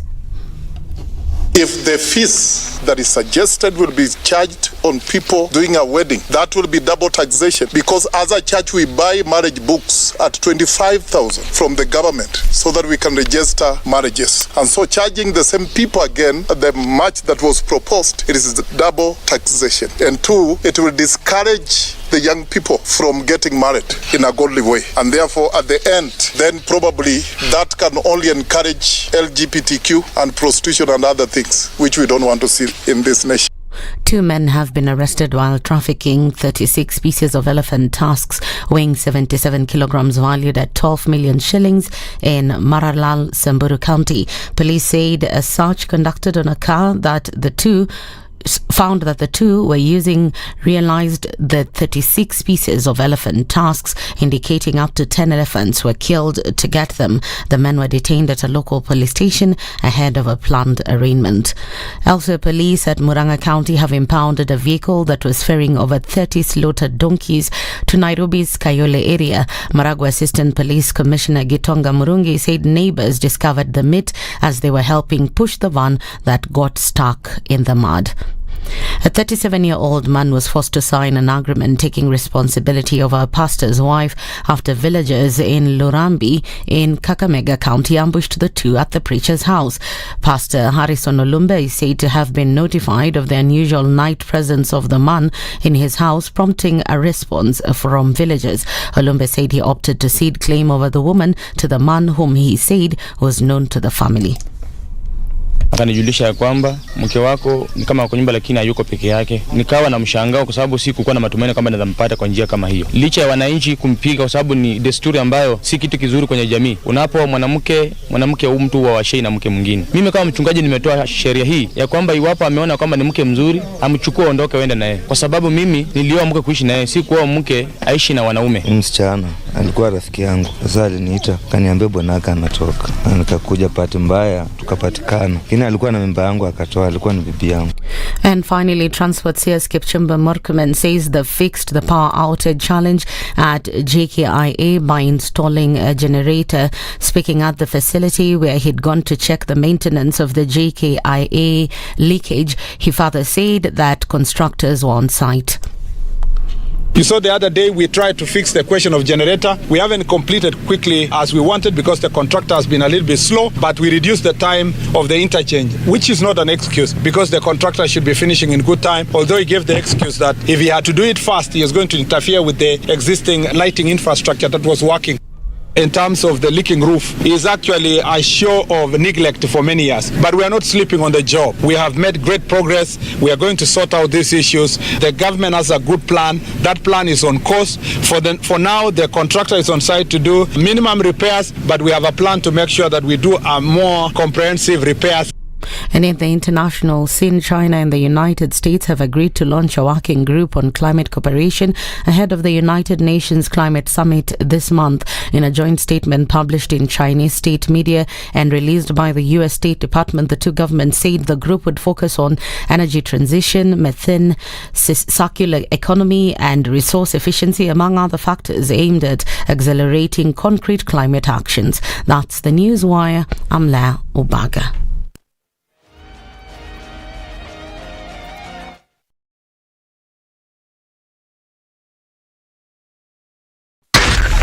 .4 Spice FM, Nairobi. 3, 2. Everybody, welcome to Kenya's biggest conversation. Heri Latifa, Muga, Madam Du, nimesalamia wote sana. Tumepokea salamu, asante sana. Hapa Garissa today the weather is very good, only that baridi inatupeleka mbio sana. Baridi ni degree ngapi hapo? Hata sijui lakini madam tunakauka sana. If you want to follow the money trail, you've got to think like a thief to be able to catch that thief. A slap from a friend is better than a kiss from an enemy. You remember the kiss of Judas Iscariot? Yes. He's the one that imetuweka kwa hii mashida yote na mataabu kwa sababu of that kiss. Yet the slap of Jesus Christ when he slapped those guys wenye walikuwa wanauza mboga ndani ya kanisa took them to heaven. The Situation Room, Kenya's biggest conversation. At 6 minutes after 9 o'clock, we're looking at still some traffic in certain parts of the city. Coming out of traffic hour and not too long from now, it hasn't been too tumultuous on these roads today. It's just still heavy on James Gishuru. And coming in from Zima Springs, Oloitoktok, that whole area, then connecting with Waiakiwe, and then coming down Chiromo, that with some traffic still. Kiambu Road still very, very heavy. It's reducing significantly on the Thika Superhighway, but we're going to have to contend with what's going on Kiambu Road. And then folks who are coming in from Gigiri Road, they're joining Limuru Road, and then everybody now trying to connect. Still a bit sticky there. We're also looking at a little bit of traffic around industrial area, the whole quadrant of Jogo Road, then going towards Likoni, Lusaka, and Lunga, and then coming out towards the Likoni interchange, touching a little bit on the southern bypass, but you should be fine once you get on it. So let's see what happens when we come out of traffic hour in about 30 minutes or so. We'll talk in the meantime on Spice FM KE on X.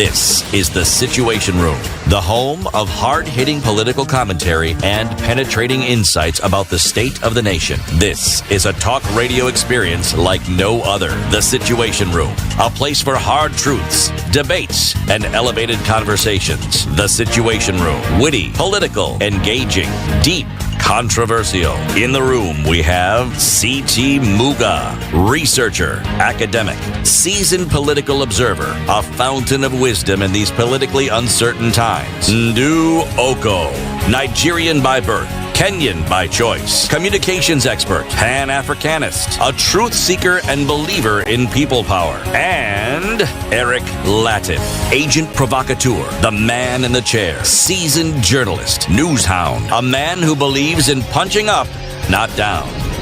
This is The Situation Room, the only way to start your day. And getting into the final hour of Kenya's biggest conversation this morning. And Kiwi says, through it all, you can step up and shine. It's raining, it's cloudy, we're coming to the end of the year, not quite sure what's happening next year. Well, Kiwi says it's all right. And let's see how we can sort out that school fees situation for you. Step up and shine when you shine your shoes, but also get into a draw that sees 4 people win 35,000 shillings each week. And this goes directly towards school fees. So what is it? It is that you go into any supermarket where you will find the new Kiwi logo tin. And once you purchase your tin, or whatever grams, this one is 80 grams and there's 25 grams and others, you will see a code once you pop the lid. Then you'll dial *459*5#, input the code, and you get airtime or data immediately. Thereafter, you get to enter into the draw, which could see you be one of the 4 who wins 35,000 shillings. And it goes directly towards school fees. Let's do it, folks. We get an opportunity to make sure school fees is paid. Step up and shine with Kiwi. All right. We've had a cost of living conversation. We've been having that this morning, and we've been having a budget conversation and looking at responsibilities for government and what Kenyans then have rights to. It continues this hour and we're looking at the legislative arm in terms of who does what and where conversations are happening. The Member of Parliament for Yatta constituency, Basil Robert Ngui, is our guest this hour. Mweshimiwa, good morning. Good morning. I'm happy to be here today. It's my first time to be at Spice FM. Indeed. Welcome to Kenya's biggest conversation. Thank you. You are currently sitting in the hot seat. I can see. Yes. We should call it the spicy seat. The seat of reality, I guess. Yes. Many matters to be discussed this morning. But just before we get things fired up, CT will welcome you today with the proverb from DRC. Yes. The whole of this week, our proverbs are from the Democratic Republic of Congo. One of the things that Congo is best remembered for, unfortunately, is conflict. And somewhere in the mix, one forgets just how mineral and natural resource rich this country actually is. And in that confusion, one even forgets not just the conversational potential, but the actual potential that the country has. And one can't help avoid looking and asking whether these conflicts are directly related to those potentials. Right. But that having been said, let's look at the proverb. In every village, there is a white chicken. In your village, is there a white chicken? Is that chicken? There is chicken. In terms of the color, I don't think white is a dominant color. Well, the previous guest said that white chickens are politicians. Do you agree? Well, what do you make of this? Okay. Metaphorical. Before Mark puts you properly, what do you make of the proverb? Well, I'm trying to digest it, basically to get the analogy behind the proverb, but I believe, when you talk of white chicken in every white village. Chicken. No, not many white chickens. We just say in every village, there's a white chicken. A white chicken. One. So, in other words, it could be a remnant, that outstanding, maybe a deviant, someone who is seen as, it's like in every house, in every family, they say there is one person who is a black sheep opposite to the others. The way they say in my tribe, there is no single market without a mad person. Every market has a mad person. Good. So that tends to align to that analogy. And it's interesting because they tend to cut across most of the African countries. That's true. Yeah. It's very true. So, Mheshimiwa, I mean, it's interesting. CT, I don't know how many. We're saying yes, 10 over 10. No, on a scale, if this were an exam, on a scale of 1 to 10, you would have gotten 10. Thank you. Imagine that. Thank you. So, on that, at least on that, he's giving you 100%. Now, on this other issue, I'm not so sure, but I guess we'll know by the time we come to the end of it, because now we're asking tough questions, Mheshimiwa. And first of all, I think as we continue into this conversation around the cost of living, it is a pain point. And anybody who's not talking about it right now, then maybe heads are in the sand or in the clouds. So, first of all, we want to get your feeling, your understanding. As a member of parliament, a member of the National Assembly tasked with the role of legislation, a budget-making parliament, what is your idea of the cost of living right now? What's happening in the country? Well, what I would say, currently things are above the roof. Very few people can afford the basics in their families. It's the worst moment in our history, and there are so many blames coming in, particularly when they say they inherited an empty government, a government with no resources. I don't fully agree to that, because as much as Kibaki did inherit a similar government, but the cost of living was not to the tune it is today. If you look at education system, the poor can't go to school, you know.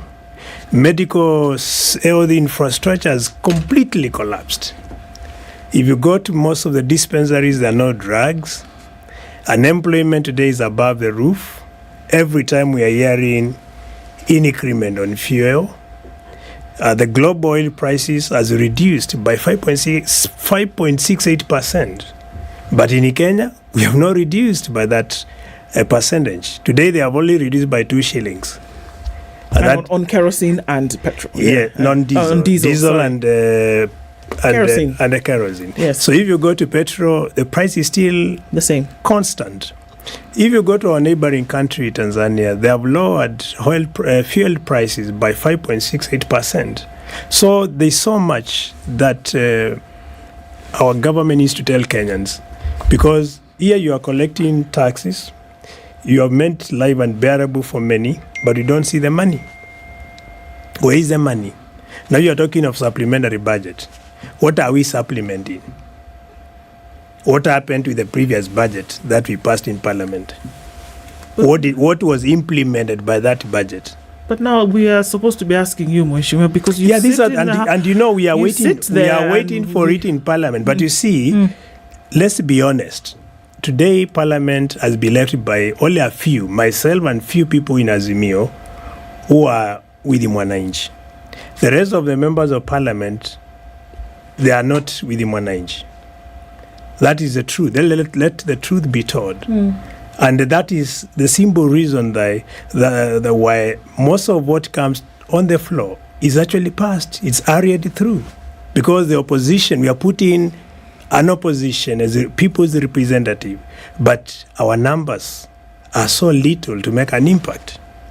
So now the solution is maybe we invoke Article 1 of the Constitution, which allows when the people you have given them a mandate to represent you are unable to represent you effectively, then you take that power to yourselves and now be able to petition.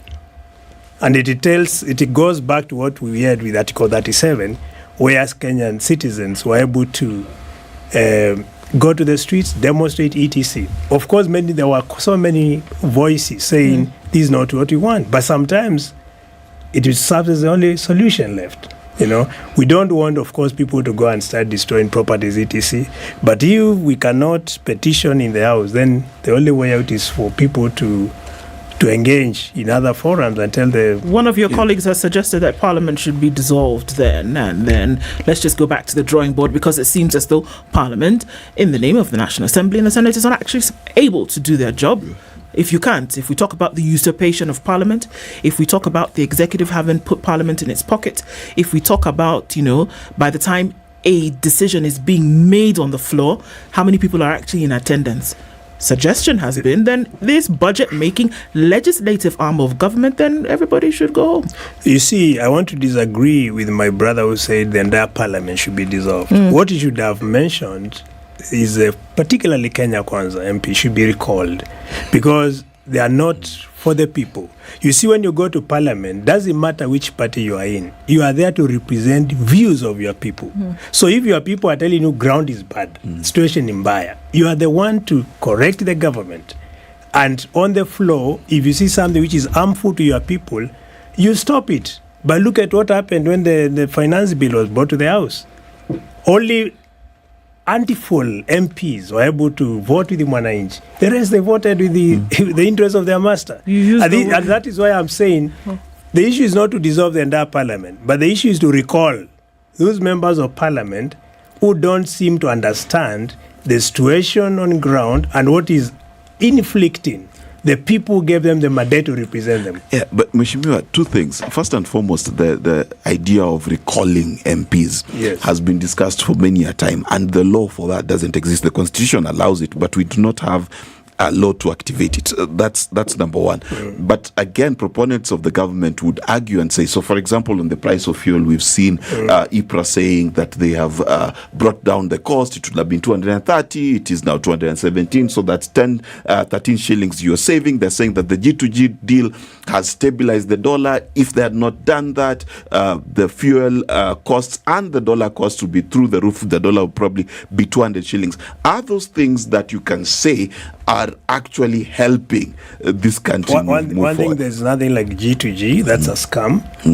What we have is an oligopoly where three companies are negotiating on behalf of the government. And these three companies tend to be owned by people who are so powerful, you know. So it's not about government to government, because government to government means Kenya as a government enters to an agreement with another country, and that could be published in the Kenya Gazette.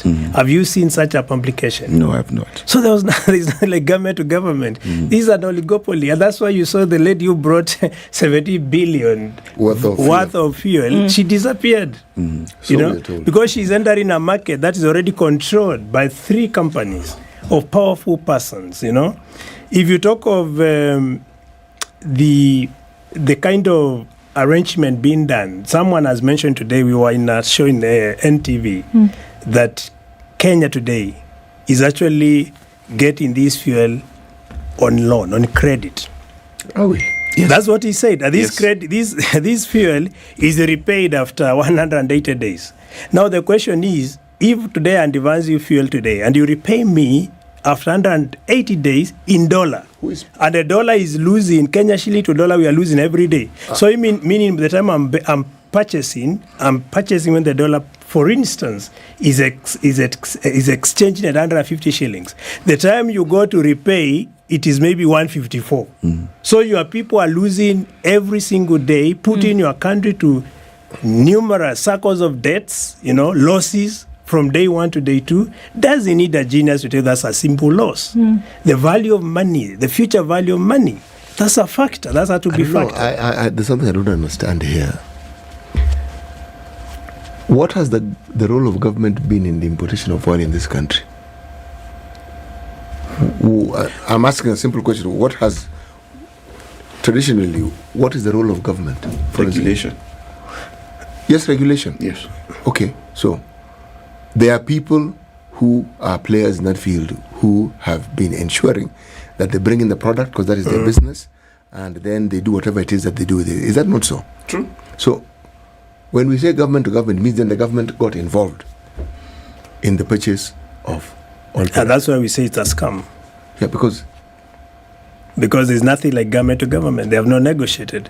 Tell me any negotiation. Because if you talk of government to government, it means government of Kenya, maybe with the government of Saudi Arabia, for example, or government of Kenya with the government of Iran, for example. These are oil-producing countries saying we are going to sell to you oil products at this price, and you are supposed to repay by this, you know, with this terms. And the terms and details of the condition, meaning whether it's going to be at a fixed cost, so that we are not let the vagaries of the fluctuating shilling against the dollar. And then here you cushion issues of inflation, if it's a government to government. Yes. But there's nothing like that. tell me if someone is disagreeing with me, publish an agreement between Kenya government and another government.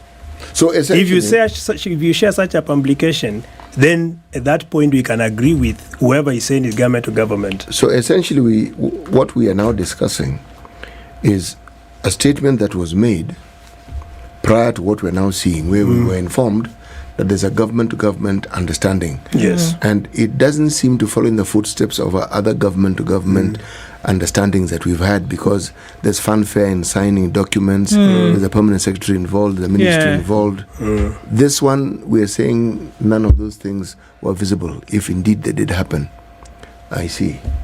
So it isn't the government that is involved in the buying of oil or in this supposed arrangement. It is people who are purporting to be the government, individuals, as you say, an oligopoly. I see. And wait. So, and who is going to be paying for this thing? Us. Yes. So, essentially, you've explained why it is that our cost of fuel is going to continue rising. Yes. I see. And do you know why it was not raised today? Because of the outcry. It will be raised. No, the reason why they could not. The fuel was not raised. The reason why it will be raised. The reason why they did not do it today is because globally and publicly it was announced the oil prices have dropped by 5.68%. So now they fail to get a justification as to why they should increase fuel. And then, to make matters worse, our neighbor here, Tanzania, they lowered the fuel by 5.68%. So if our neighbor can do that, why cannot do it? If you talk of external shocks, do you mean these external shocks, they are only affecting Kenya in isolation? The answer is no. The fuel price will go up. It will. This yo-yo, we've seen it many times, where there's public outcry and then you're given this false impression that it's either stable or it's been reduced by some minuscule amount, and then you give it a month, not even long, then it really goes up. So it's and then let's not forget, CT, that the fact that the Kenya shilling is losing against the dollar every day means that the dollar value of our oil will also keep going up. So you've got the fact that you've got these 3-4 companies that are importing, which means they're incentivized to have profit. But you also have the fact that we are losing against the dollar. And if you're losing against the dollar, the price pressure at the pump must increase. That's something I think we owe Kenyans to tell them. That one has to go. But that's why I told you, stop pegging it at 3, put that thing at 5. 500. Yes, so that you know we're heading in that direction. Because if we look at the trajectory of how these things go, whether you're talking about the expressway, whether you're talking about SGR, we're talking about the same thing here. It's just that now it is an oil, okay? Some people have cobbled up a scheme to try and see how best they can make a great deal of money at the expense of the citizens of Kenya. The other things which tend to make me wonder is there's no one doing anything to manage the dollar, the shilling dollar.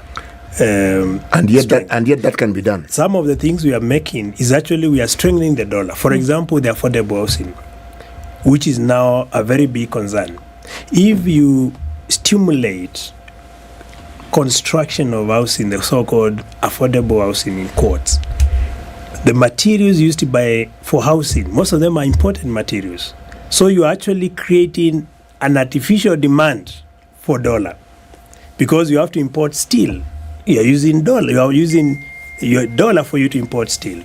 You have to import timber. Most of the timber you are using in construction is important. And a number of other materials. The finishings for those houses are imported. So what are you telling me? You're actually creating a very solid artificial demand for dollar. So your shilling will continue getting finished. Instead of understanding, for you to stabilize Kenya shillings to dollar, you need to manage your balance of payments. Okay. And that is where you need to invest more in production. You invest more in mitigating imports. That is the only time you'll have dollar reserves to be able to run your government.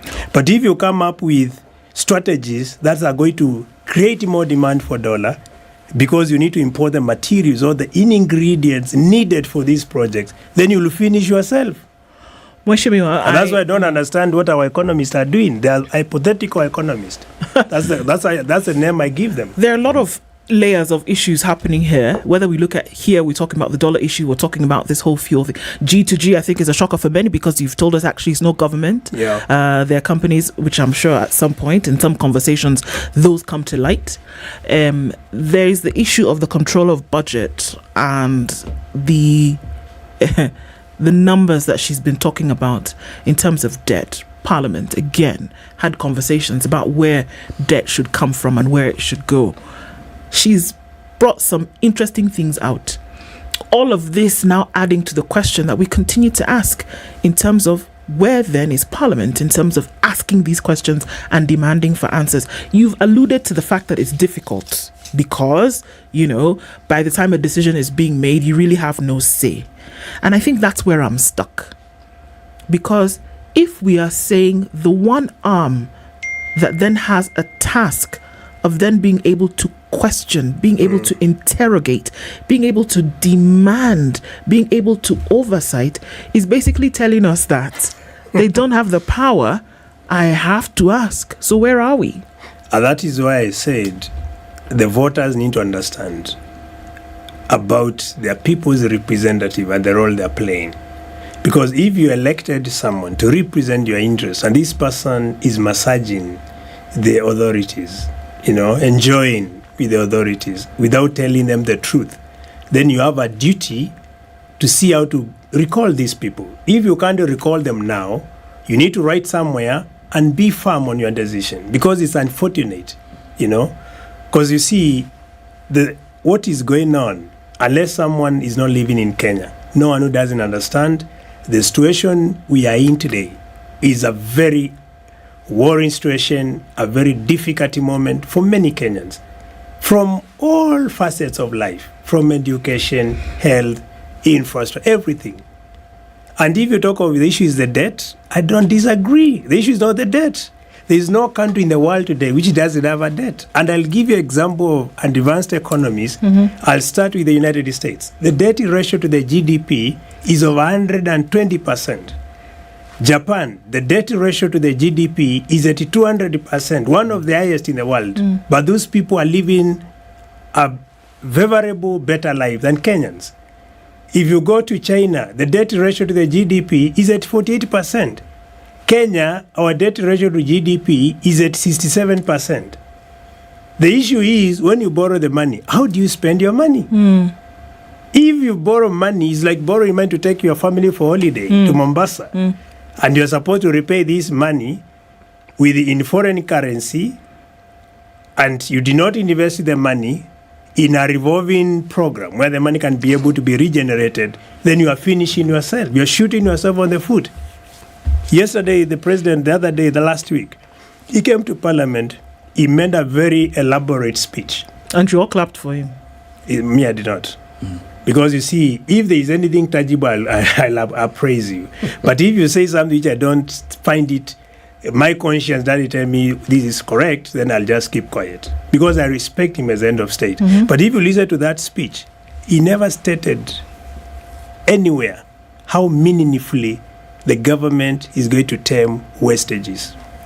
He never mentioned meaningfully what strategies is the government embracing to reverse the balance of payment. He never mentioned meaningfully what the government will do to make sure that we can be able to feed our people, manage the current cost of living, and give Kenyans a soft life. He never mentioned this. He only talked of subsidized fertilizers.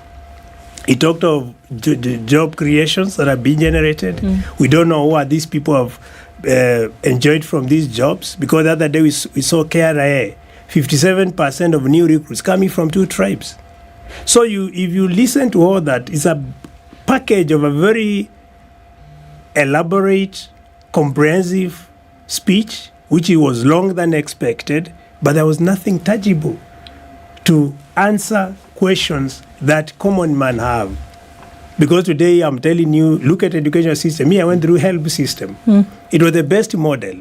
Himself, he went through the boom, where they never used to pay anything. Today, he has brought a new model of education. Boom also. What they did, we paid. What they did was you got allowances, but it was part of a loan which the government would deduct once you started working. For them. But you are enjoying it at least. My friend was wonderful. You see? People educated siblings. People did things with that boom. And yet they studied. Yes. And even the repayment was soft. You see? And in 10 years, so long as you worked in the government, you paid it off without even realizing you're paying it off. Yes. Now, here you bring a new thing you're calling loan. Selective loan, which is not given to everyone. You are bringing something you call government sponsorship, which is another item that I call, again, hypothetical. Does it reflect reality? Majority of poor students from poor families cannot now go to school. They can't afford. And that's the reality. Someone today made a statement that where I was coming from, that the reason why the government had to revise the model is because of increased population. Then I told the person, you don't seem to understand economies of scale.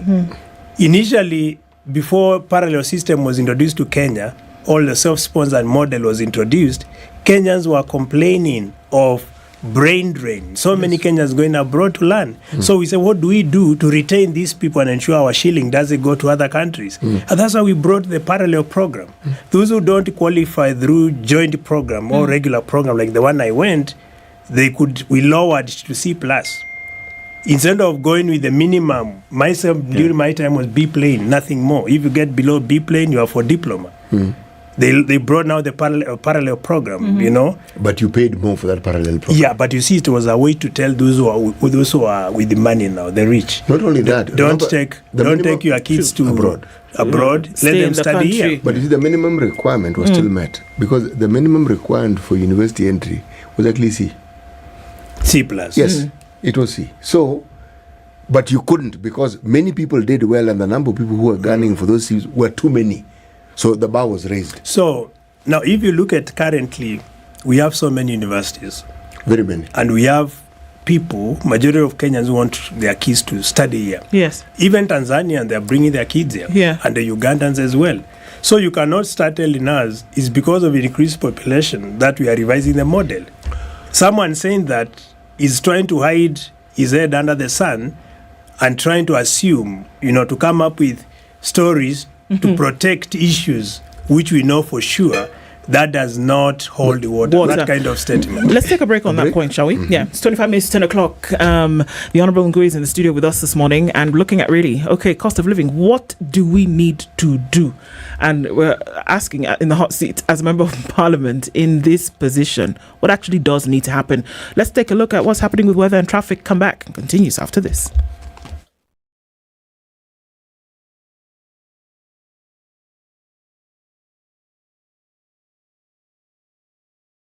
This is the Situation Room, the only way to start your day. This is one of the hottest show that we can ever miss in the morning, and it's a show that really gives the real situation in the Situation Room. Pleasure to be here. Thank you guys so much. Nduthai, nice meeting you. Even beautiful in person more than in photos. Say that again. Character is like pregnancy, you cannot hide it. People hiding here and there, but after 2-3 months, 5 months, now you realize, so that is why the attitude that you are showing us, you're pregnant.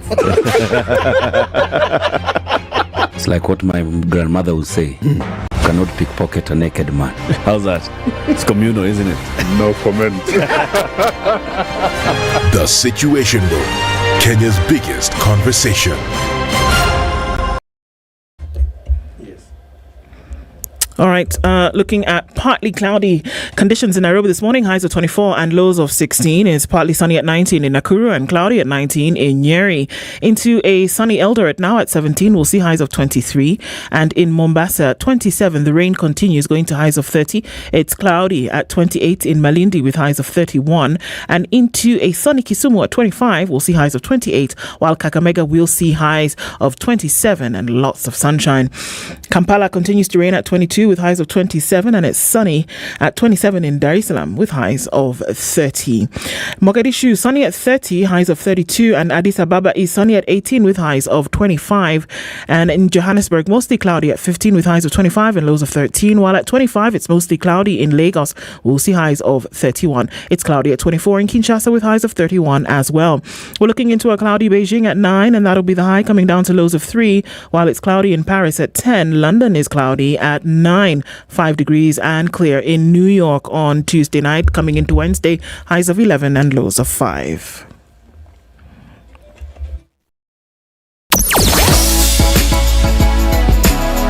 Spice and everything nice. Spice FM. Spice up your life. Okay, so we're coming out of traffic hour, still a little bit of it here and there. The thicker super high will still give right at that Pangani underpass, that stretch as you then break off towards Moranga Road or Wangari Maathai Way. And then coming in from Kitisuru hasn't been too bad today, and that whole area from Gigiri Road and then onto Limuru Road. So one to watch for now. We'll get through the most of it. And James Gisho just at the junction going towards Waiyaki Way is where you'll find a lot of it coming off of the drift. And Chiromo's also, trying to get rid of what was left. Coming out of traffic hour right about now through the morning, talk to us. Spice FM KE on X, and keep things moving regardless.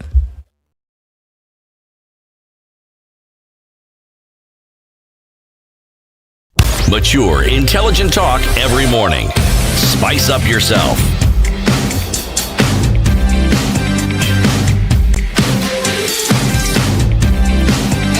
Mornings done right. 94.4 Spice FM, Nairobi. To 10 o'clock. Conversation continues this hour. We're joining the studio today as we look at really the cost of living and what it's going to take to bring it down. The Honourable Basil Robert Ngui, the MP for Yatta constituency, with us this morning as we're going to the break. CT?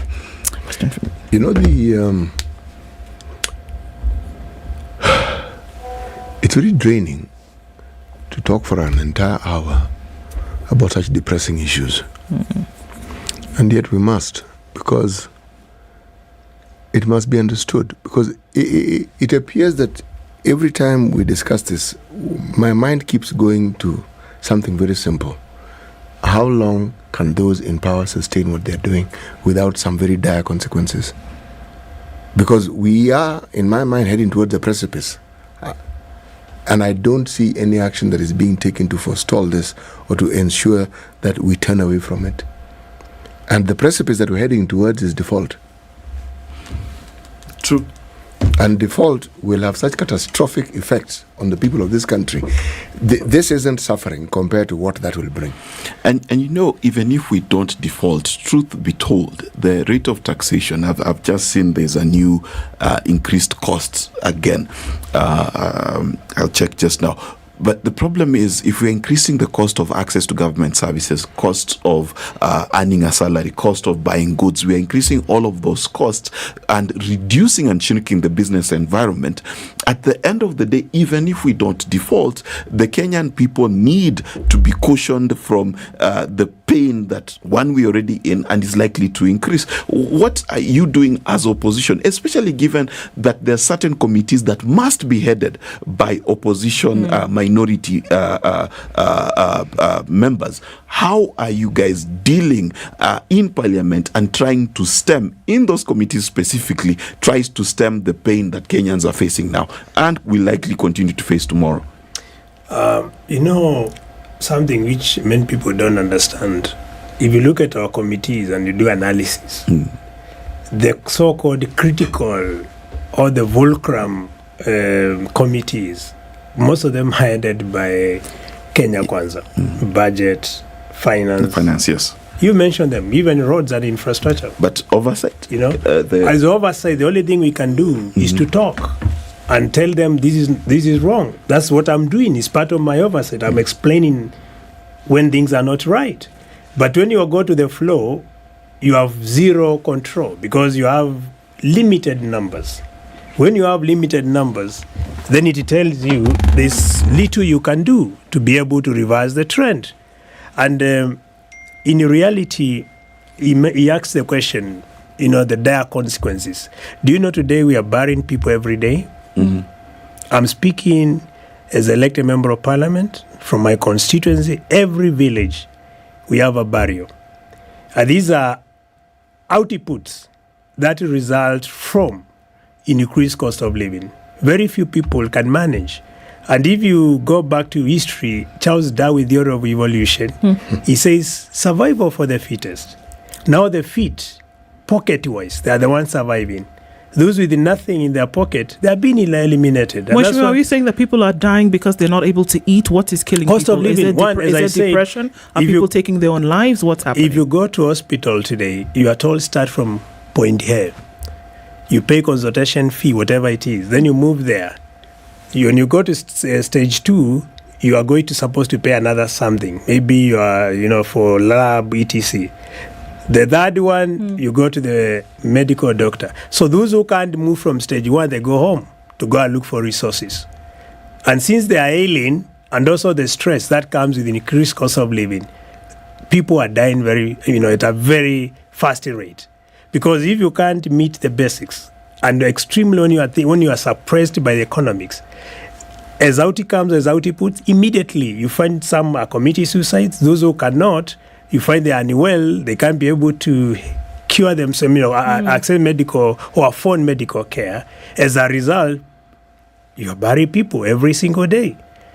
These are one of the outputs which we can see immediately. Frustrations.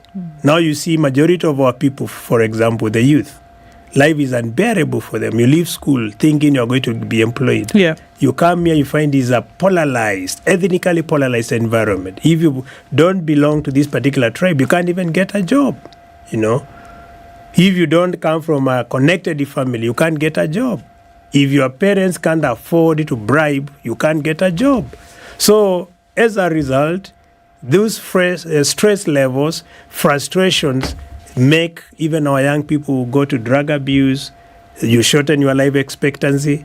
Statistically, our life expectancy was at 62%. Now it's below 60. It's getting to 60 and below. These are indicators to tell you things are bad. And I expect any legislator, anyone elected by the people, regardless of the party, this is a time to come together and to tell the presidency, the duty bearers, that what we are doing is wrong. What precludes that from happening? What precludes that from happening today? Because it doesn't matter. It doesn't matter who you speak to. If you speak to legislators one-on-one, they will tell you the same thing that you're saying. They will say, yes, the situation is bad. We need to come together and agree so that 1, 2, 3 can be done so that we can take action. It seems to be the thinking at an individual level. But then why do we not see this in concert? If you go back to the way our government is structured, when you are the darling of the center of authority, many a time you're getting more goodies than others. You find if it's budget, you come to roads, you have special roads given to you. If it is for weekends, some of them are given something to go to the constituencies, etc. So these are the things which make these people to be silent. And also the party structure, people fail to be de-whipped. You'll be told you are the one fighting the government. But you're not fighting the government, you're saying the truth. Look at Israel, when they were attacked by Hamas, what happened? The opposition and the ruling party came together. Because that is the time to save the country. Now it is the time to save our people. How do you have a nation when people are dying every day? You don't have a country. You only know you have a country when you have a country of healthy people and a progressive people. If you have a country where education system have failed, then you don't also have a country. Does the government listen to you? Do you think you have the goodwill, the ear of the government? Are they willing to not only listen to you, to the people of Kenya? Do we have a deaf government, or is it sensitive in any way to the plight of the people? We have a government of escapists. People escape reality. If there were people who really understand the cries of their people, they will not even wait for Basil to tell them things are bad. Themselves, they know. We have intelligence. There is no way in the world, in the country, where we don't have intelligence officers. They need people. Every time you bury people, they are there with you, attending those burials. Why are they not communicating and telling the president, our dear president, things are bad. People are dying every day. Yesterday, I got numerous calls from my constituents because of exams. institutions of learning, they are demanding for you to sit for an exam, you have to clear your school fees. And very few parents have done that. Majority, because they are struggling to feed their people based on hierarchy of needs. They can't afford to clear school fees. Is that government policy really? Or is it just head teachers who have decided that that's what they're going to do? Because they also need to to be able to operate in schools, and the capitation which they receive from government has been delayed, so they put those conditions.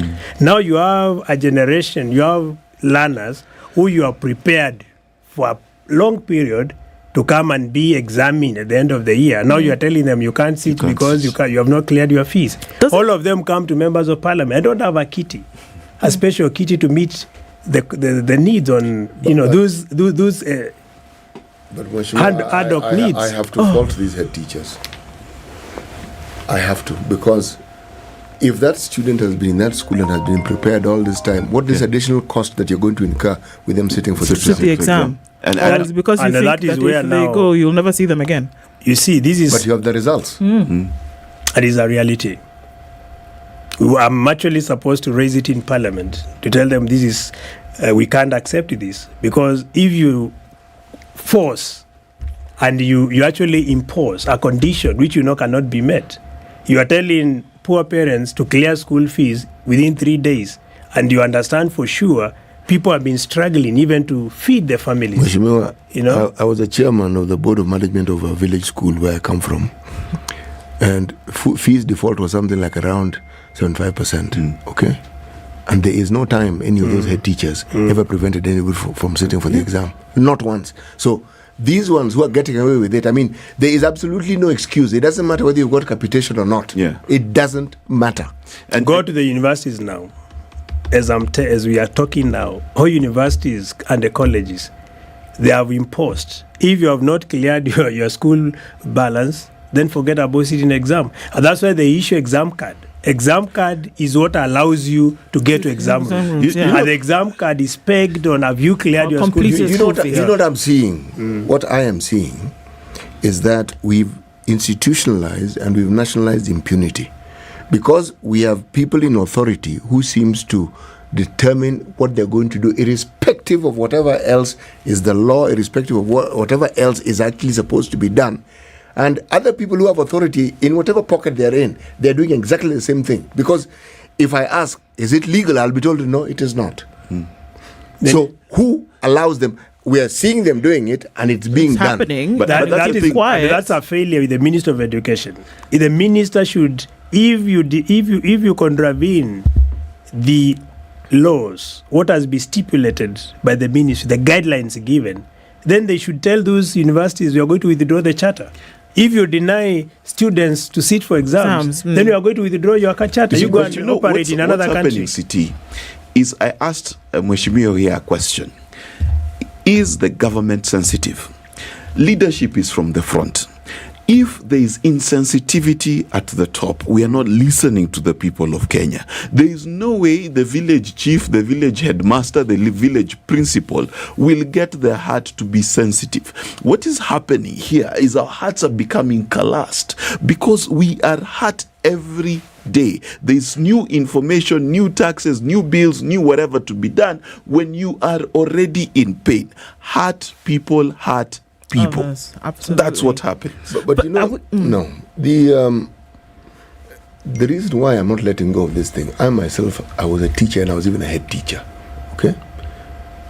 And I cannot fathom how it is a government that doesn't give capitation to the schools then allows head teachers who don't have this capitation to send children away from schools because they don't have the means to, and yet the means to run the school has been withheld or delayed or whatever it wants to call by the government. I mean, what sort of situation is this? But Siti, are we not talking about the same thing across board? It doesn't matter where you look.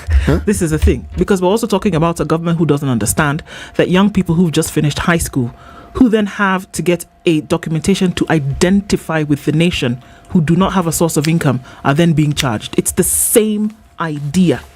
Precisely. You cannot separate the two. You cannot separate an attitude in one place from another. You have an education system, whether it's a university system, it has faults, but it was working. You tinker with it, and then it's all up in the air. Absolutely. Completely up in the air. Let me just throw a curveball a little bit. Monday, the country was put into an exercise of tree planting. It was a whole of government approach. You are in charge of oversight. What was your view? Just to segue the conversation, I want to see, how do you view government as an insider? Well, the tree planting exercise, of course, was a good initiative, because the climate change effects, everyone can understand. We are in a time in the world where we need to mitigate climate change. But although I don't want to appear like I'm opposing everything, it's ironical us to emphasize on tree planting. At the same time, we are buying guzzler cars. Look at the cars driven by government officials. All these are guzzlers. The carbon emissions to the atmosphere is gross. So if you want to mitigate climate change meaningfully, don't only do through tree planting. You also need to look at other measures to mitigate climate change. And some of it, you go back to what President Uhuru did. You lower the cars that your government is procuring. You don't need to buy guzzlers. Because if we lead from the front, we are using guzzler vehicles. How are you going to make it unattractive for other people to follow suit? That's why ask any Kenyans, everyone is thinking, I want to own a big car, I need to drive, a big machine, without understanding the effect of the climate change. So it's a paradox to have a system where you want to mitigate through tree planting. At the same time, you are doing the opposite. You are the one actually destroying the environment, polluting the atmosphere with the emissions coming from the guzzlers. The other day I was at Likoni Ferry, and I was perturbed by what I saw. The ferries, there are so many, of course, they're helping people to cross the ocean. But you ask yourself, the emission coming from those ferries, because these are big engine ferries, why could you just put a bridge right where the ferry, where people are crossing through? Because the bridge that was put, the detachable one, is quite a distance. So it's impractical for people to use.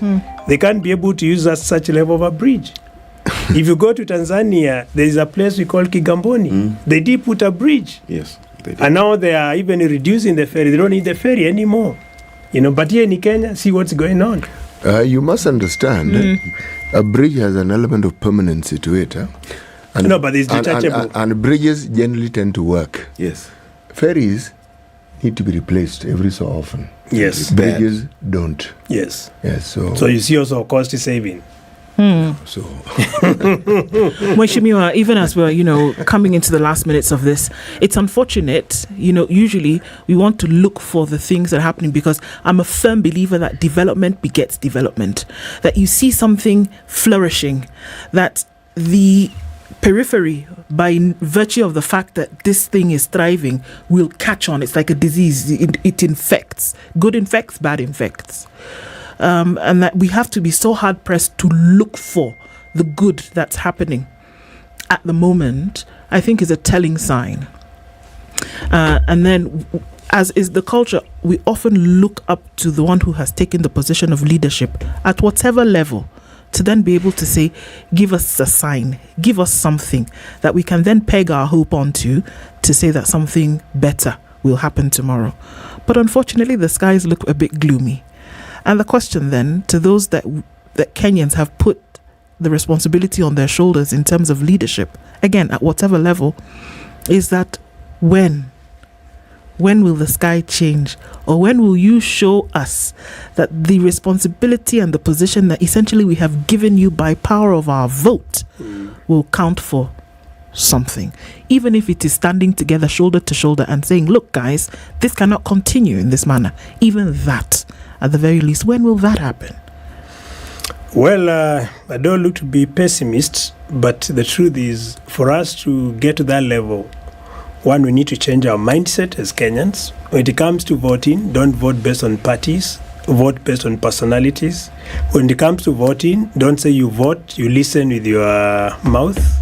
We should always scrutinize, because majority of the people we vote for, we vote people based on either the party, like what happened in the UD areas, where people are not, they never cared who is running with that party. They were just voting because they want to punish someone. Then tribal voting, where you vote someone based on my tribe. If you are not coming from my tribe, I will not vote for you. If we shun away from tribal politics, Kenya will be on the path to transformation and will be able to get the right people. I don't think there is shortage of good people and people who resonate with the reality and people understand what needs to be done in this country to re-engineer the economy. We have these people, but the issue is how we do our voting pattern. For the presidential seat or just voting generally? I think all the seats, because you see, look at. I'll give a reference in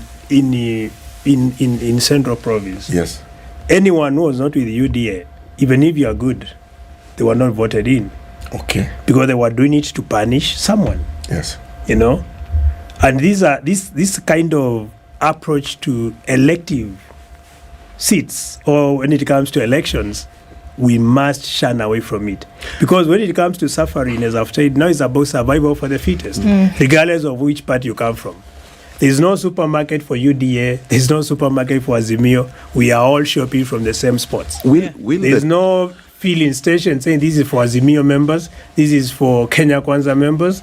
All our filling stations are for everyone. Everybody. It is your pocket to determine whether you can afford or you either leave your car and walk. The Kalonzo-led committee, National Dialogue Committee, is about to wind up. What can Kenyans expect some hope from that, given that it is inter-party? You know, there is one thing. You could give ideas, but the will to implement the ideas, that's another thing. What they are going to share with us is proposal, and what they think should be done, and the views they collected from citizens. But implementation, to be able to tame the current situation, that rests with centers of authority, the so-called duty bearers. The duty bearers for everybody. I mean, it's heavy conversations, and it leaves us at a bit of a heavy note this morning. But I think a lot of ideas and thought for reflection, and again, truly a lot of hope lies on shoulders of those in these positions.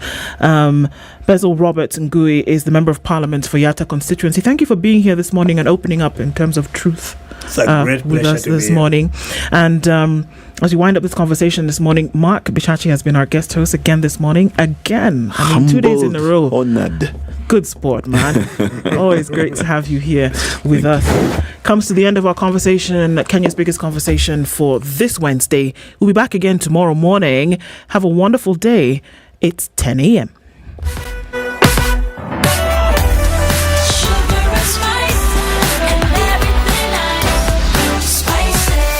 Spice up your life